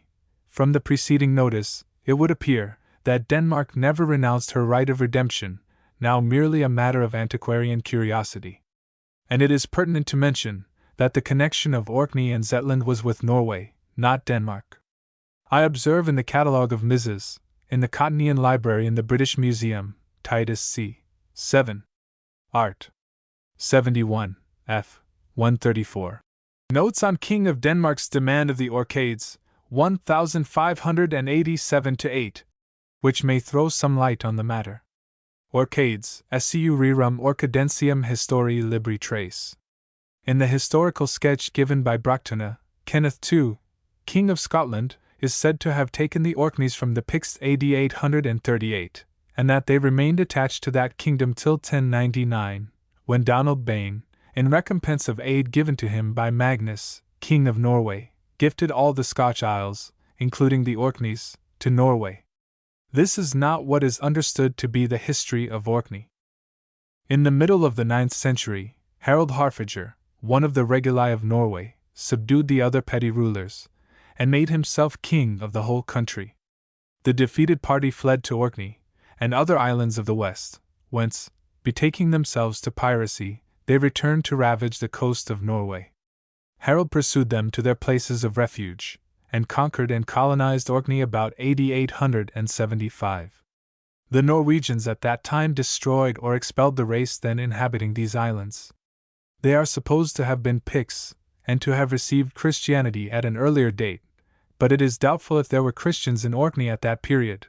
However, Depping says expressly that Earl Segard, the second Norwegian earl, expelled the Christians from these isles. I may remark that the names of places in Orkney and Zetland are Norse, and bear descriptive and applicable meanings in that tongue, but hesitate to extend these names beyond the Norwegian colonization, and to connect them with the Picts or other earlier inhabitants. No argument can be founded on the rude and miserable subterraneous buildings called Picts' houses, which, if they ever were habitations, or anything else than places of refuge, must have belonged to a people in a very low grade of civilization. Be this as it may, Orkney and Zetland remained under the Norwegian dominion from the time of Harold Harfager till they were transferred to Scotland by the marriage treaty in 1468, a period of about 600 years. What cannot easily be accounted for is the discovery of 2 Orkney and Zetland deeds of the beginning of the 15th century prior to the transfer, written not in Norse, but in the Scottish language. R.W. Hogarth's Pictures. Hogarth's Pictures. The numerous and interesting inquiries of an amateur respecting a catalogue of Hogarth's works has brought to my recollection the discovery of one of them, which I was so fortunate as to see in its original situation. About the year 1815 I was invited by a friend, who was an artist, to visit a small public house in Leadenhall Street, to see a picture by Hogarth. It was The Elephant, since, I believe, pulled down, being in a ruinous condition. In the taproom, on the wall, almost obscured by the dirt and smoke, and grimed by the rubbing of numberless foul jackets, was an indisputable picture by the renowned Hogarth. It represented the meeting of the Committee of the South Sea Company, and doubtless the figures were all portraits. It was painted in his roughest manner, but every head was stamped with that character for which he stood unrivaled. I have since heard that, when the house was pulled down, this picture was sold as one of the lots, in the sale of furniture, and bought by a dealer. It was painted on the wall, like a fresco, and how to remove it was the difficulty. On sounding the wall it was found to be lath and plaster, with timber framework, the usual style of building in the reign of Elizabeth. It was therefore determined to cut it out in substance, which was accordingly performed, and by the help of chisels, thin crowbars, and other instruments, it was safely detached. The plaster was then removed from the back down to the priming, and the picture was backed with strong canvas. It was then cleaned from all its defilement, and, on being offered for sale at a good price, was bought by a nobleman, whose name I have not heard, and is now in his collection. An amateur. I do not know whether your correspondent has heard of Hogarth's portrait of Fielding. The story, as I have heard or read it, is as follows: Hogarth and Garrick sitting together after dinner. Hogarth was lamenting there was no portrait of Fielding, when Garrick said, "I think I can make his face." "Pray try, my dear Davy," said the other. Garrick then made the attempt, and so well did he succeed, that Hogarth immediately caught the likeness, and exclaimed with exultation, "Now I have him! Keep still, my dear Davy!" To work he went with pen and ink, and the likeness was finished by their mutual recollections. This sketch has been engraved from the original drawing, and is preserved among several original drawings and prints in the illustrated copy of Licenses Environs, Volume 1, page 544, in the King's Library, British Museum. While I am writing about unnoticed pictures by what may be called erratic artists, I may mention that in the parlor of the King's Head, corner of New Road and Hampstead Road, on the panel of a cupboard, is a half-length of a farmer's boy, most probably the work of G. Morland, who visited this house on his way to Hampstead, and probably paid his score by painting this picture, which is well known to have been his usual way of paying such debts. E.G. Ballard. Agreeably to the suggestion of an amateur, I beg to send you the following list of pictures, from a catalogue in my possession. An amateur. Catalogue of the pictures and prints, the property of the late Mrs. Hogarth, deceased, sold by Mr. Greenwood, The Golden Head, Leicester Square, Saturday, April 24, 1790. Catalogue. 41. 2 portraits of Anne and Mary Hogarth. 42. A daughter of Mr. Rich the comedian, finely colored. 43. The original portrait of Sir James Thornhill. 44. The heads of 6 servants of Mr. Hogarth's family. 45. His own portrait, a head. 46. A ditto, a whole-length painting. 47. A ditto, Kit Kat, with the favorite dog, exceeding fine. 48. 2 portraits of Lady Thornhill and Mrs. Hogarth. 49. The first sketch of the Rake's Progress. 50. A ditto of the altar of Bristol Church. 51. The Shrimp Girl, a sketch. 52. Sigismunda. 53. A historical sketch, by Sir James Thornhill. 54. 2 sketches of Lady Pembroke and Mr. John Thornhill.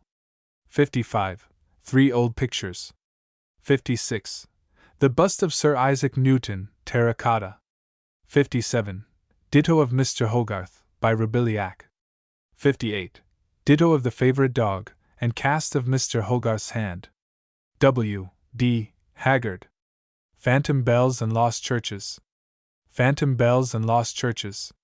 In a little brochure entitled Christmas, Its History and Antiquity, published by Slater, London, 1850, the writer says that in Berkshire it is confidently asserted that if any one watches on Christmas Eve he will hear subterranean bells, and in the mining districts the workmen declare that at this sacred season high mass is performed with the greatest solemnity on that evening in the mine which contains the most valuable lobe of ore, which is supernaturally lighted up with candles in the most brilliant manner, and the service changed by unseen choristers. Page 46. The poet Uhland has a beautiful poem entitled Die Verloren Kirche. Lord Lindsay says, Die Verloren Kirche. I subjoin, in illustration of the symbolism and the peculiar emotions born of Gothic architecture, the lost church of the poet Uhland, founded, I apprehend, on an ancient tradition of the Sinaitic Peninsula. Sketches of Christian Art. I give the first stanza of his translation. Oft in the forest far one hears a passing sound of distant bells. Nor legends old, nor human wit can tell us whence the music swells. From the lost church 'tis thought that soft, faint ringing cometh on the wind. Once many pilgrims trod the path, but no one now the way can find. See also Das Versunken Kloster, by the same sweet poet, commencing. Das Versunken Kloster. Ein Kloster ist versunken. Tief in den wilden See. After Port Royal, in the West Indies, was submerged, at the close of the 17th century, sailors in those parts for many years had stories of anchoring in the chimneys and steeples, and would declare they heard the church bells ringing beneath the water, agitated by the waves or spirits of the deep.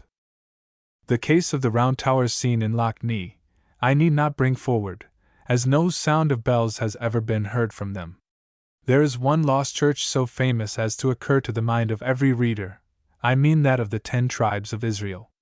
After the lapse of thousands of years, we have here an historical problem, which time, perhaps, will never solve. We have a less famous, but still most interesting, instance of a lost church in Greenland.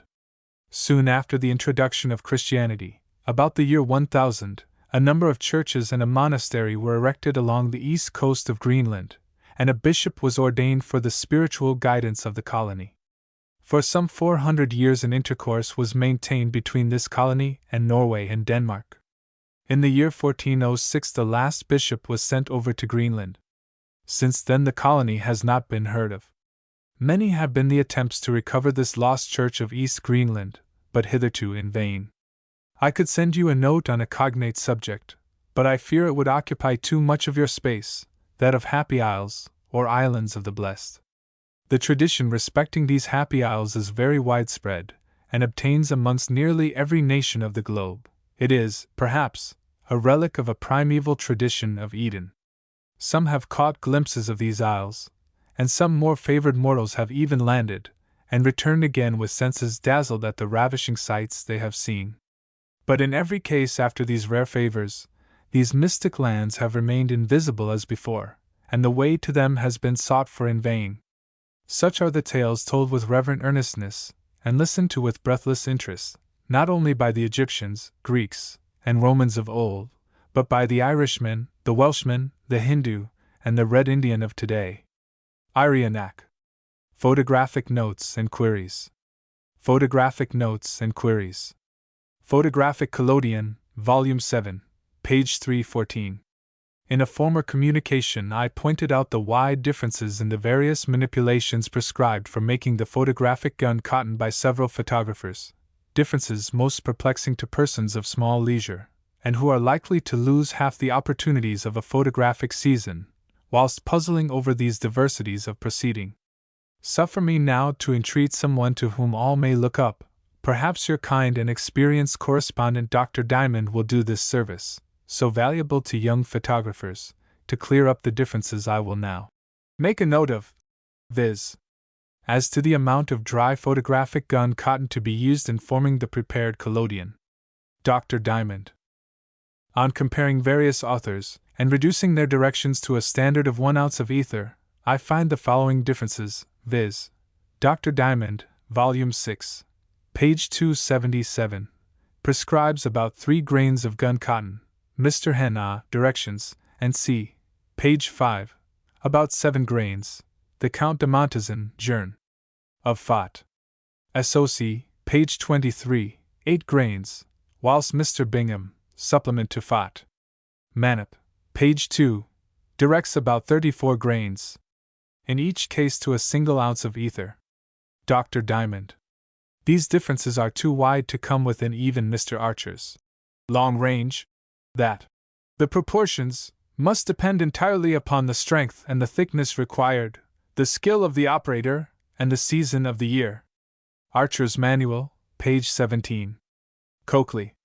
Filtering Collodion. Count de Montezin, in his valuable paper on the collodion process, published in the second number of the Journal of the Photographic Society, objects to filtration on the ground that the silver solution is often injured by impurities contained in the paper. It may be worth while to state that lime, and other impurities, may be removed by soaking the filter for a day or two, before it is used, in water acidulated with nitric acid, after which it should be washed with hot water and dried. T. D. Eaton. Photographic Notes, Volume 7, page 363. I wish to correct an error in my communication in N&Q of April 9th, in speaking of a more even film. I meant a film more evenly sensitive. I am sorry I have misled Mr. Shadbolt as to my meaning. I have very rarely any spottings in my pictures, but I always drop the plates once or twice into the bath, after the 2 minutes immersion, to wash off any loose particles.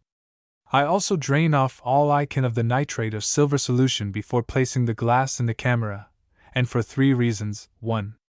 Because it saves material; 2. Because the lower part of dark frame is kept free from liquid; 3. Because a flowing sheet of liquid must interfere somewhat with the passage of light to the film, and consequently with the sharpness of the picture. I think it is clear, from Mr. Shadbolt's directions to Mr. Merritt, that it is no very easy thing to cement a glass bath with marine glue. Mr. Shadbolt. Mr. Shadbolt's. Mr. Merritt. J. L. Sisson. Coloring Collodion Pictures, Volume 7, page 388. In your impression of April 16th, there is a typographical error of some importance relative to lifting the collodion in and out of the bath. The plate, after being plunged in, should be allowed to repose quietly from 20 to 30 minutes. And c. This should be seconds. The error arose, in all probability, from my having used the contractions 20" to 30. It may appear somewhat droll for any one to answer a question on which he has not had experience, but I beg to offer as a suggestion to Photo, that if he wishes to use collodion pictures for the purpose of dissolving views, he should first copy them in the camera as transparent objects so as to reverse the light and shade, then varnish them with Dr. Diamond's solution of amber in chloroform, when they will bear the application of transparent colors ground in varnish, such as are used for painting magic lantern slides. Photo. Dr. Diamond's. G.O. Shadbolt. Gutta Percha Baths, Volume 7, page 314. In N&Q. For March 26th, I ventured to recommend to H.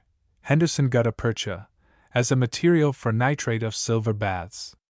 I did this from a knowledge that hundreds of them were in use, but chiefly because I have found them answer so well. In the same number the editor gives Mr. Henderson very opposite advice, and had I seen his opinion before my notes appeared, I should certainly have kept them back. But it is, I think, a matter of some importance, especially to beginners, to have it settled, whether gutta percha has the effect of causing unpleasant markings in collodion pictures or not. With all due deference to the editor's opinion, I do not believe that gutta percha baths are injurious to the finished picture. I have never any markings in my glass positives now, but what may be traced with certainty to some unevenness in the film or dirtiness on the glass. And I hope that the number of beginners who are using gutta percha baths, and who are troubled with these unpleasant markings, as all beginners are, whether they use glass or gutta percha, will not, without some very careful experiments, lay the fault upon the gutta percha. In the number for April 2nd, the editor thanks me for what he is pleased to call The very beautiful specimen of my skill. This was a small glass positive, which I sent him in accordance with an offer of mine in a former note. Now, that was rendered sensitive in a gutta percha bath, which I have had in use for months, and I think I may appeal to the editor as to the absence of all unpleasant markings in it. Probably it may be a good plan for those who make the baths for themselves to adopt the following simple method of cleaning them at first. Fill the bath with water, changing it every day for a week or so. Then wash it with strong nitric acid, and wash once or twice afterwards. Always keep the nitrate of silver solution in the bath, with a cover over it. Never filter, unless there is a great deal of extraneous matter at the bottom. If glass baths are used, cemented together with sealing wax, and I imagine they might be as objectionable as gutta percha. The number of inquiries for a diagram of my headrest, and from all parts of the kingdom, Glasgow, Paisley, Manchester, Leicester, Leeds, Newcastle, Durham, and proves the very large number of photographic subscribers N&Q possesses.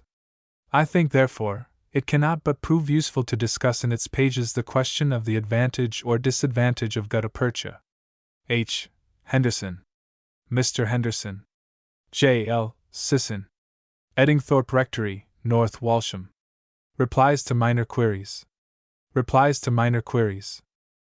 Pilgrimages to the Holy Land, Volume 5, page 289. I beg to inform W. M. R. E.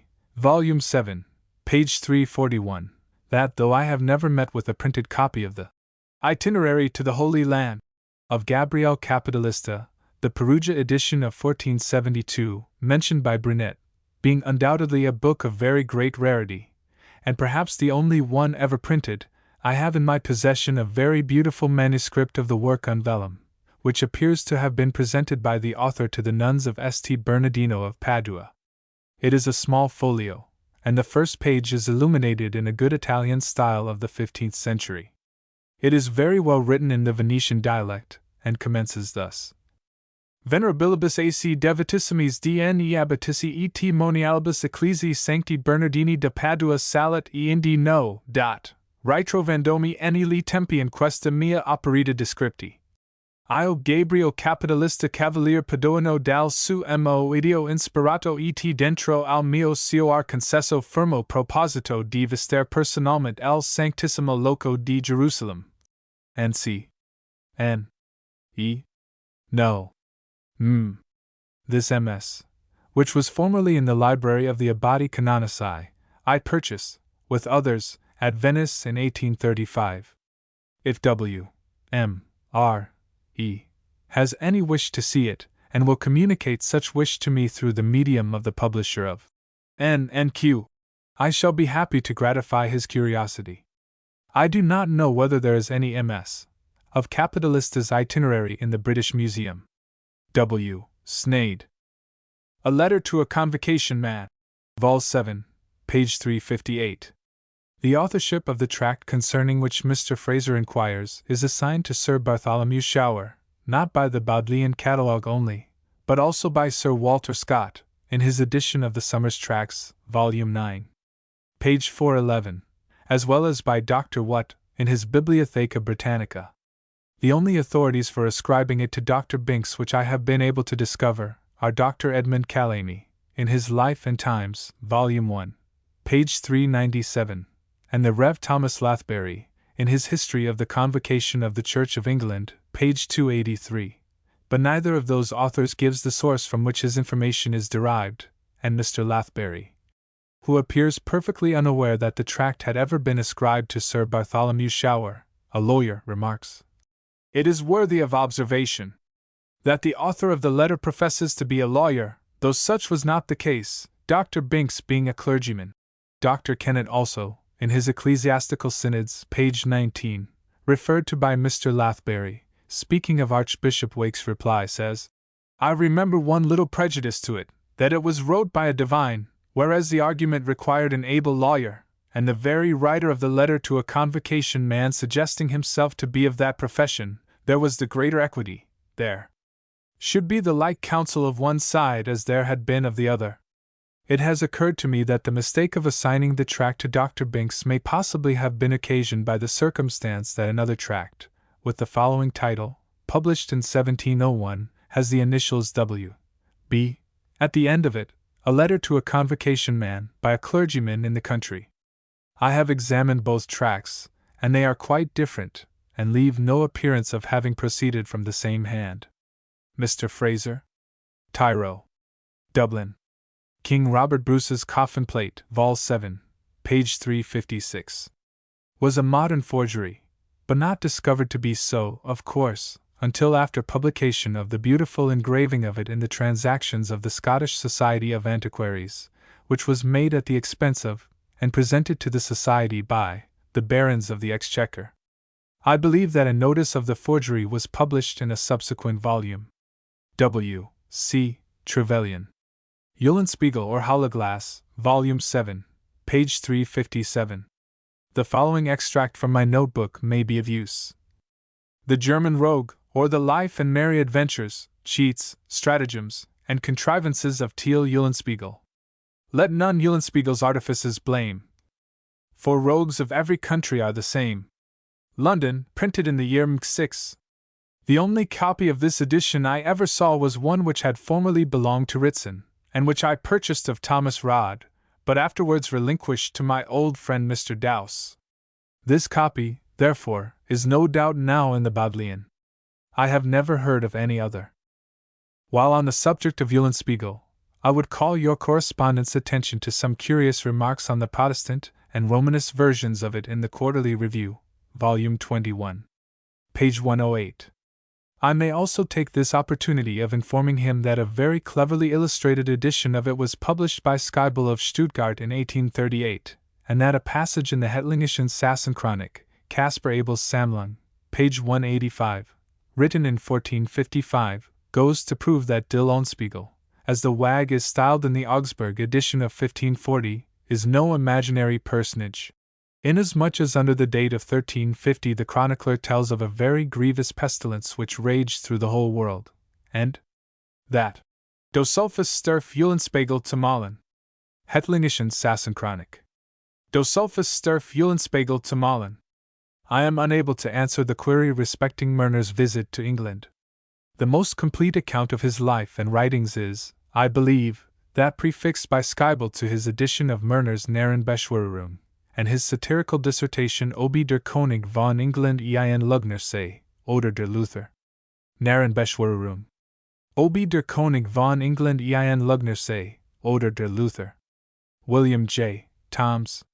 Sir Edwin Sadleir, Volume 7, page 357. Sir Edwin Sadleir, of Temple Dinsley, in the county of Hertford, Bart., was the third son of Sir Edwin Sadleir, created a baronet by Charles II, by Elizabeth, daughter of Sir Walter Walker, Knight, Doctor of Laws. His elder brothers having died in infancy, he succeeded, on his father's death in 1672, to his honor and estates, and subsequently married Mary, daughter and coheiress of John Lorimer, citizen and apothecary of London, and widow of William Crun, M.D. This lady founded the Algebra Lectures at Cambridge, and also lectures in the College of Physicians and the Royal Society. See Chauncey's Historical Antiquities of Hertfordshire, Folio Edit, 397 or 8 vo, Edit, 2. 179-180. Ward's Lives of the Gresham Professors, 322. 325. Sir Ralph Sadler's State Papers, 2. 610. Weld's History of the Royal Society, I. 289. In the Sadler State Papers, Sir Edwin Sadleir is stated to have died September 30, 1706, but that was the date of Lady Sadleir's death, and according to Ward, Sir Edwin Sadleir survived her. He died without issue, and thereupon the baronetcy became extinct. C. H. Cooper. Cambridge. Belfry Towers separate from the body of the church, Volume 7, page 333. The tower of the parish church of Langeyfellock, in Glamorganshire, is raised at some little distance from the building. In the legends of the place, this is accounted for by a belief that the devil, in his desire to prevent the erection of the church, carried off a portion of it as often as it was commenced, and that he was at length only defeated by the two parts being built separate. Seleucus. In addition to the bell towers unconnected with the church, noticed in N and Q. Volume 7, page 333, I beg to call the attention of J. S. A. to those of Woburn in Bedfordshire, and Henlin in Denbighshire. The tower of the former church stands at 6 yards distance from it, and is a small square building with large buttresses and 4 pinnacles. It looks picturesque, from being entirely covered with ivy. The tower, or rather the steeple, at Henlin, near Denby, is still more remarkable, from its being built on the top of a hill, and looking down upon the church, which stands in the valley at its foot. Cambrensis. God's Marks, Volume 7, page 134. These are probably the yellow spots, frequently spoken of in old writings, as appearing on the fingernails, the hands, and elsewhere, before death. See Brand's Popular Ant, Volume 3. Page 177, Bond's Edit. In Denmark they were known under the name doting nib, dead man's nips, ghost pinches, and tokened the approaching end of some friend or kinsman. Another Danish name was Dodning Pletter, dead man's spots, and in Hallberg's Pederpars, Book I, Song for Dodning Neep. C.S.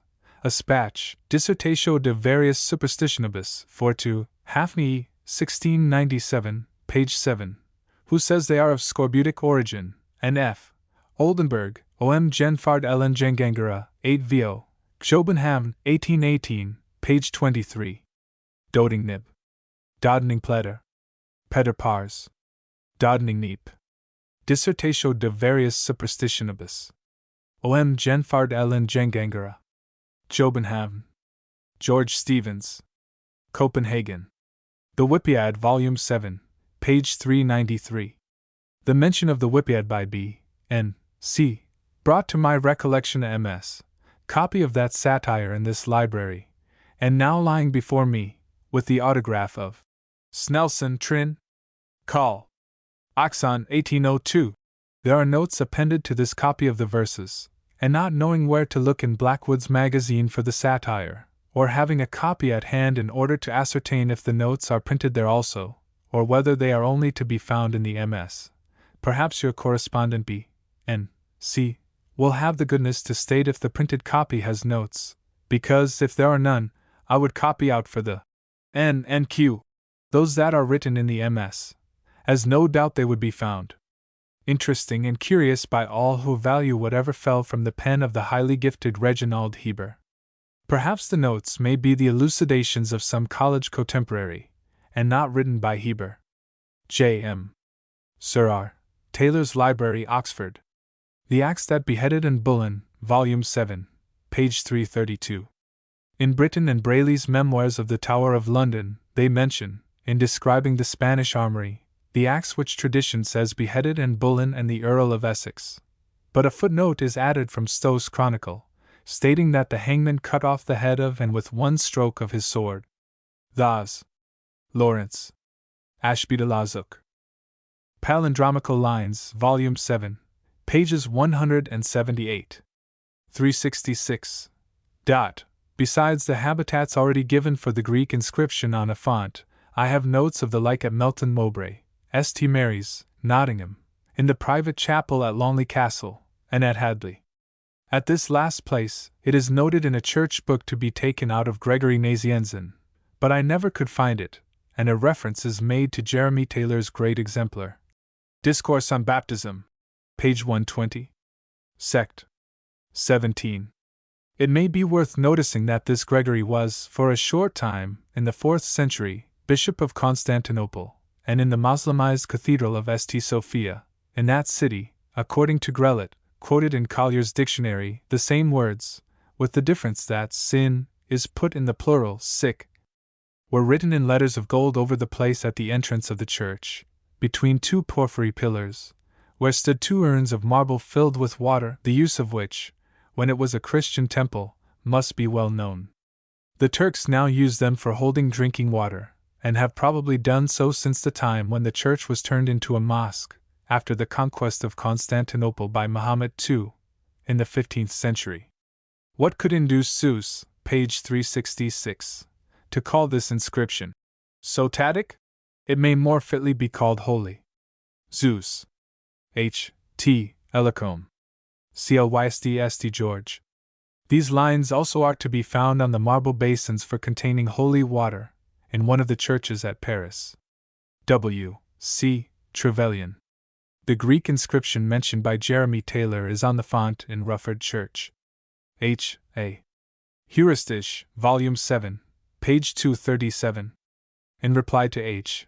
B. C. of the U. Club, I beg to give the explanation of the word Heuristisch, with its cognate terms, from Heise's Allgemeines Fremdwörterbuch, 10th edition, Hanover, 1848. Heuristisch. Heuristisch. Allgemeines Fremdwörterbuch. Heureka, Gr. von Heuriskein, finden, ich habe es gefunden. Heuristic F. Die Erfindungskunst, Heuristisch, Erfindungskunstlich, Erfinderisch. Heuristisch Method, entwickeln Lehrart, welch den Schüler zum Selbstfinden der Lehrsätze anleitet. J. M. Oxford. Miscellaneous. Miscellaneous. Books in odd volumes. Wanted to purchase. Views of Arundel House in the Strand, 1646. London, published by T. Thane, Rupert Street, Haymarket. 1792. Views of Arundel House in the Strand. Parker's Glossary of Architecture. 2nd edition. Parker's Glossary of Architecture. Pickering Statutes at Large. 8 vo, edit. Cam. From 46Go3. Cap. 144, Volume 46.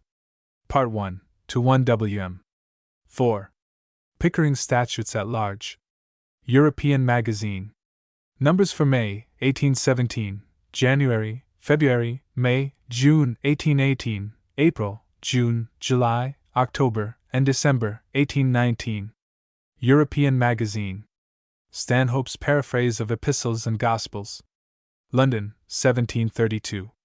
Volumes 3 and 4. Stanhope's Paraphrase of Epistles and Gospels. The Lawyer and Magistrate's Magazine, complete or single volumes, circa 1805 to 1810. The Lawyer and Magistrate's Magazine. Phelps' History and Antiquities of Somersetshire. Part 4, and Parts 9 to end. Phelps' History and Antiquities of Somersetshire. Bell's Dictionary. English version by de Maisel. London, 1738. Volumes I and II. Bell's Dictionary. De Maisel. Swift's Dean Works. Dublin, G. Faulkner. 19 volumes. 1768, Volume 1. Swift's Dean Works. Todd's Cyclopedia of Anatomy and Physiology. Todd's Cyclopedia of Anatomy and Physiology. Transactions of the Microscopical Society of London. Volumes I and II. Transactions of the Microscopical Society of London. Archaeologia. Volumes 3, 4, v. 8. Boards. Archaeologia.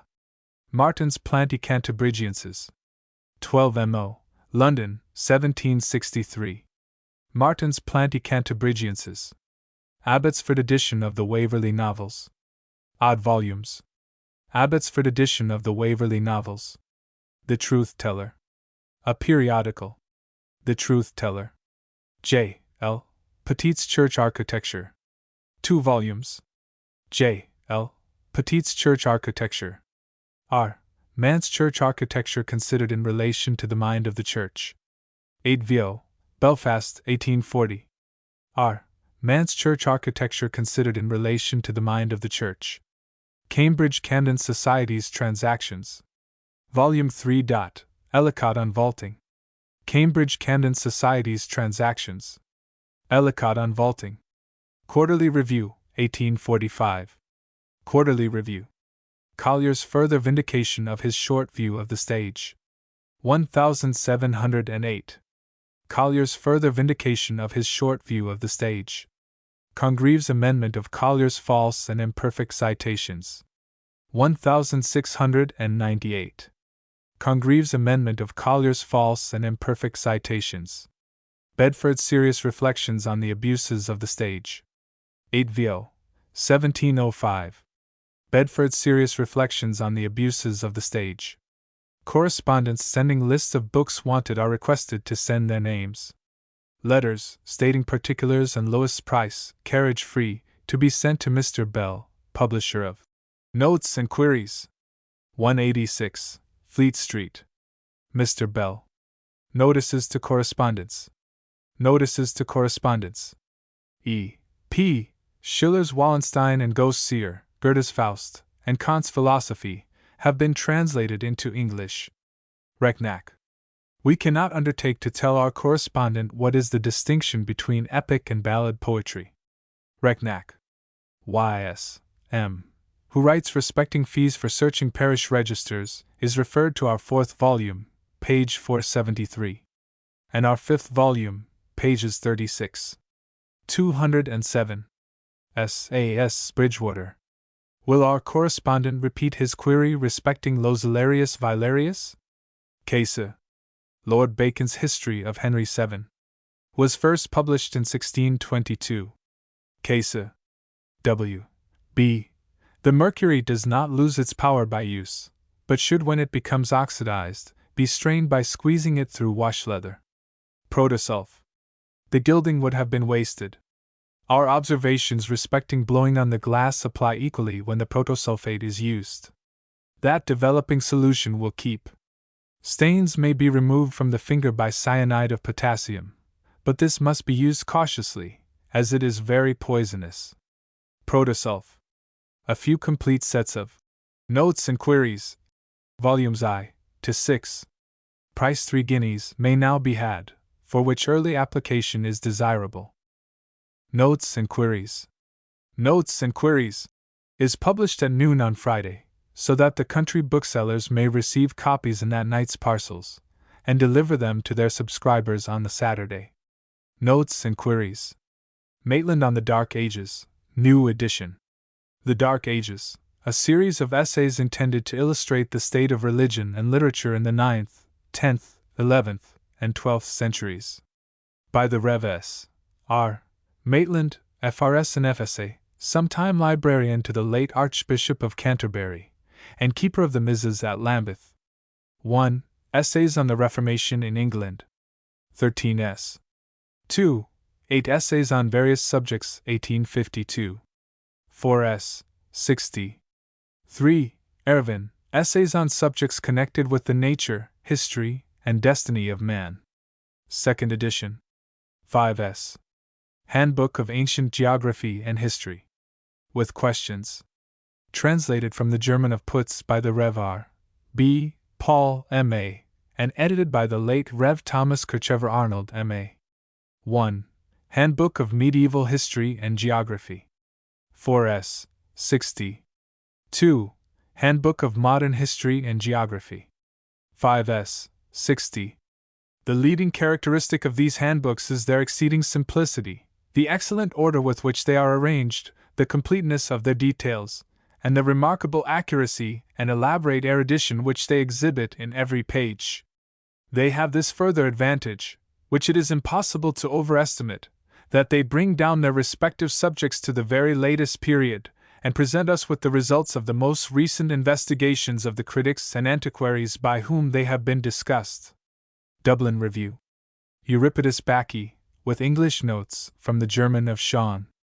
By the Rev. Henry Brown, M.A., Canon of Waltham in the Cathedral Church, and Chaplain to the Lord Bishop of Chichester.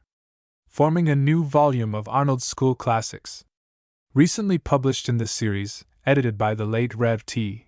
K. Arnold, M.A. 1. Euripides Hippolytus. With English notes.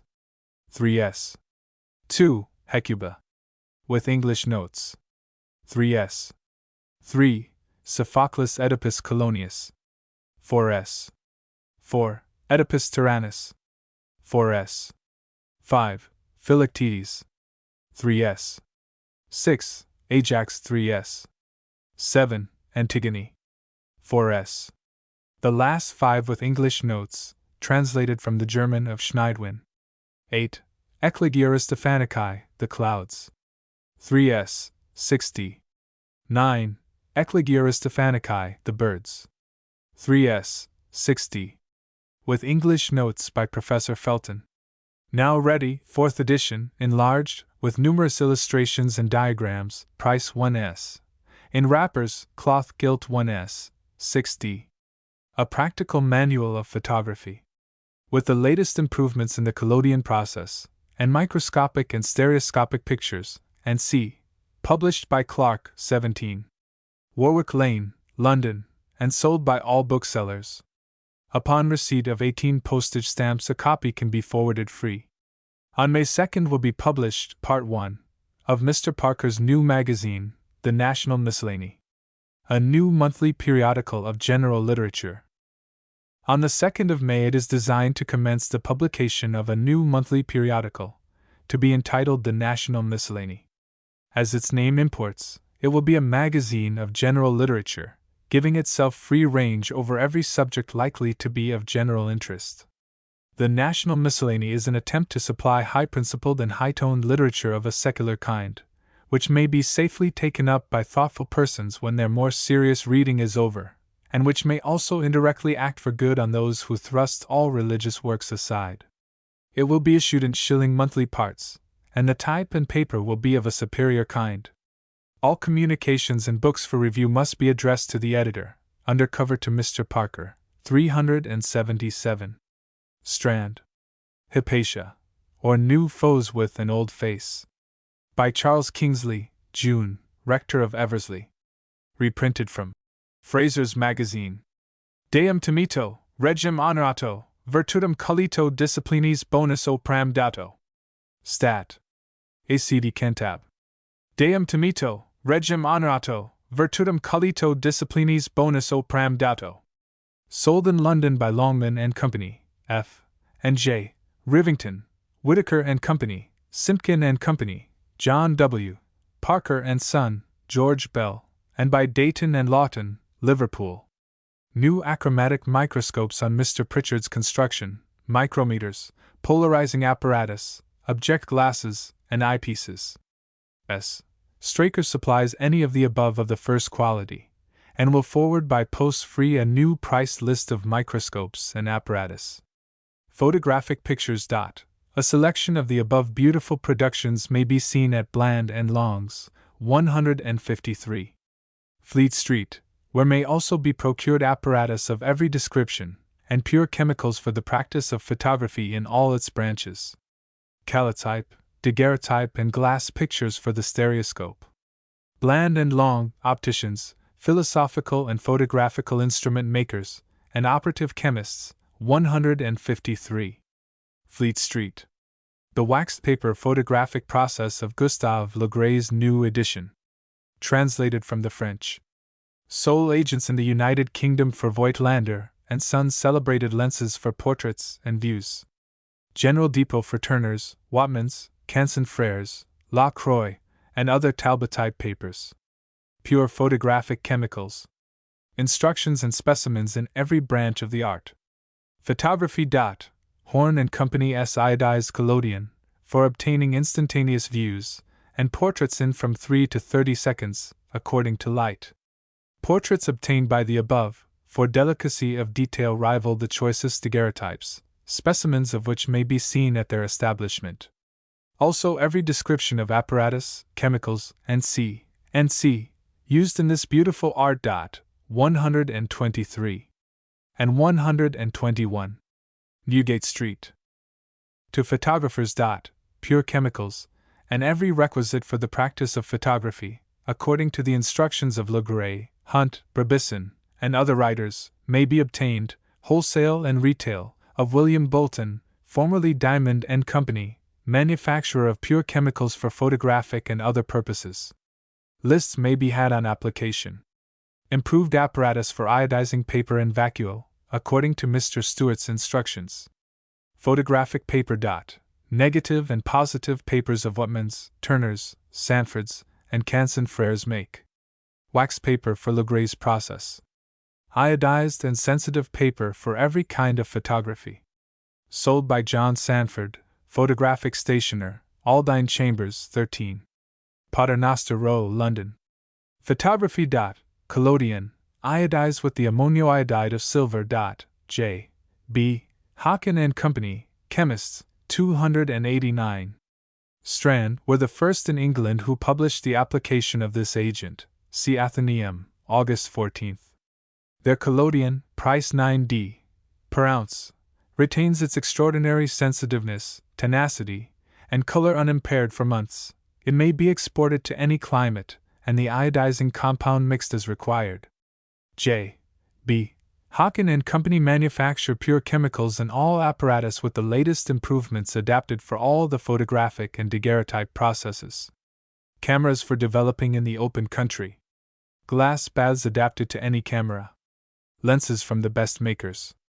Waxed and iodized papers, and c. 5 bonuses have been declared.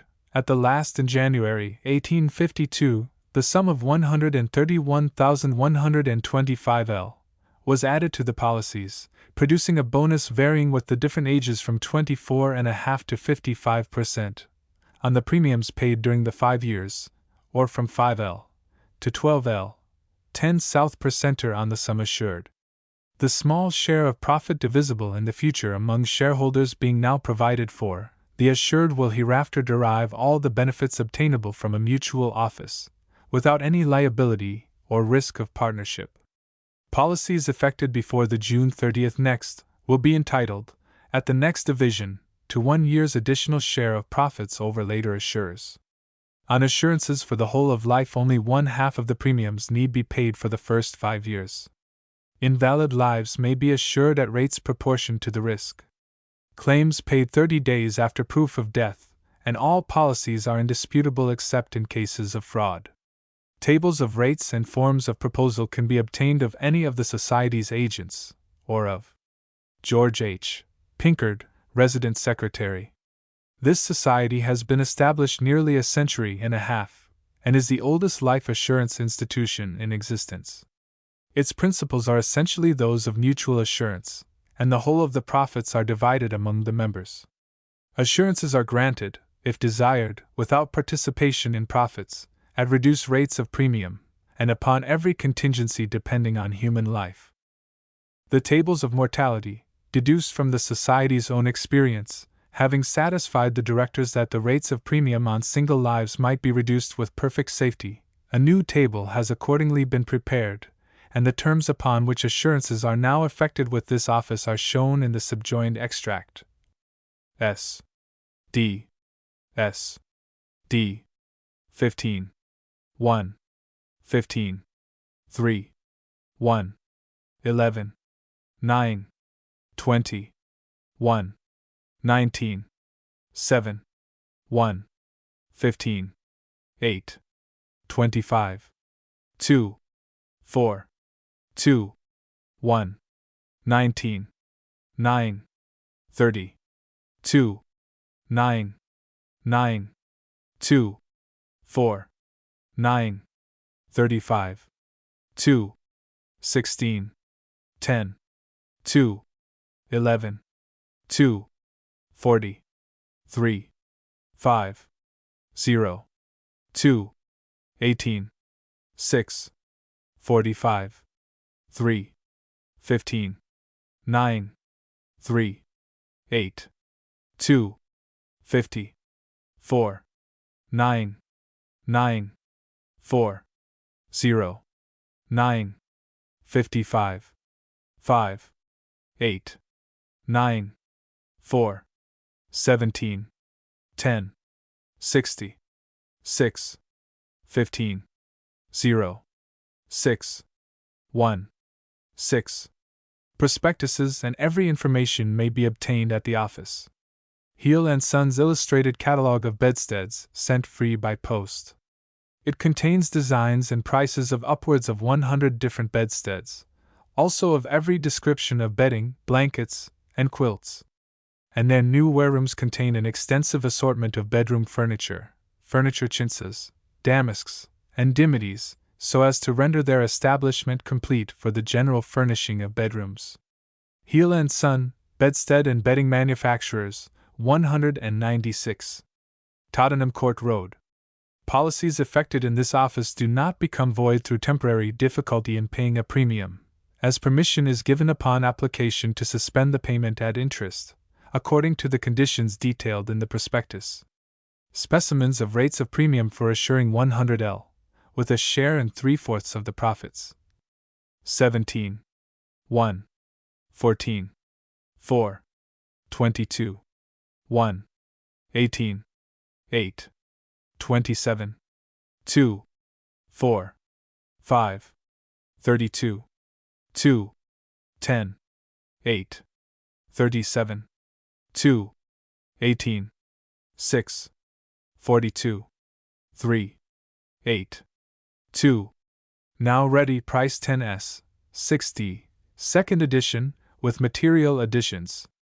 Industrial Investment and Emigration, being a treatise on benefit building societies, and on the general principles of land investment, exemplified in the cases of freehold land societies, building companies, and c. with a mathematical appendix on compound interest and life assurance. By Arthur Scratchley, M.A., Actuary to the Western Life Assurance Society, 3. Parliament Street, London. Bennett's Model Watch, as shown at the Great Exhibition. Number 1. Class X, in gold and silver cases, in 5 qualities, and adapted to all climates, may now be had at the Manufactory, 65. Cheapside. Superior gold London-made patent levers, 17, 15, and 12 guineas. Ditto, in silver cases, 8, 6, and 4 guineas.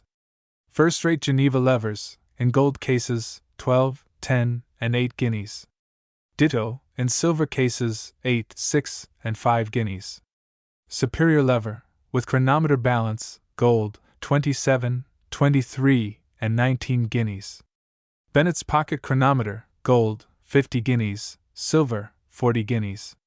Every watch skillfully examined, timed, and its performance guaranteed.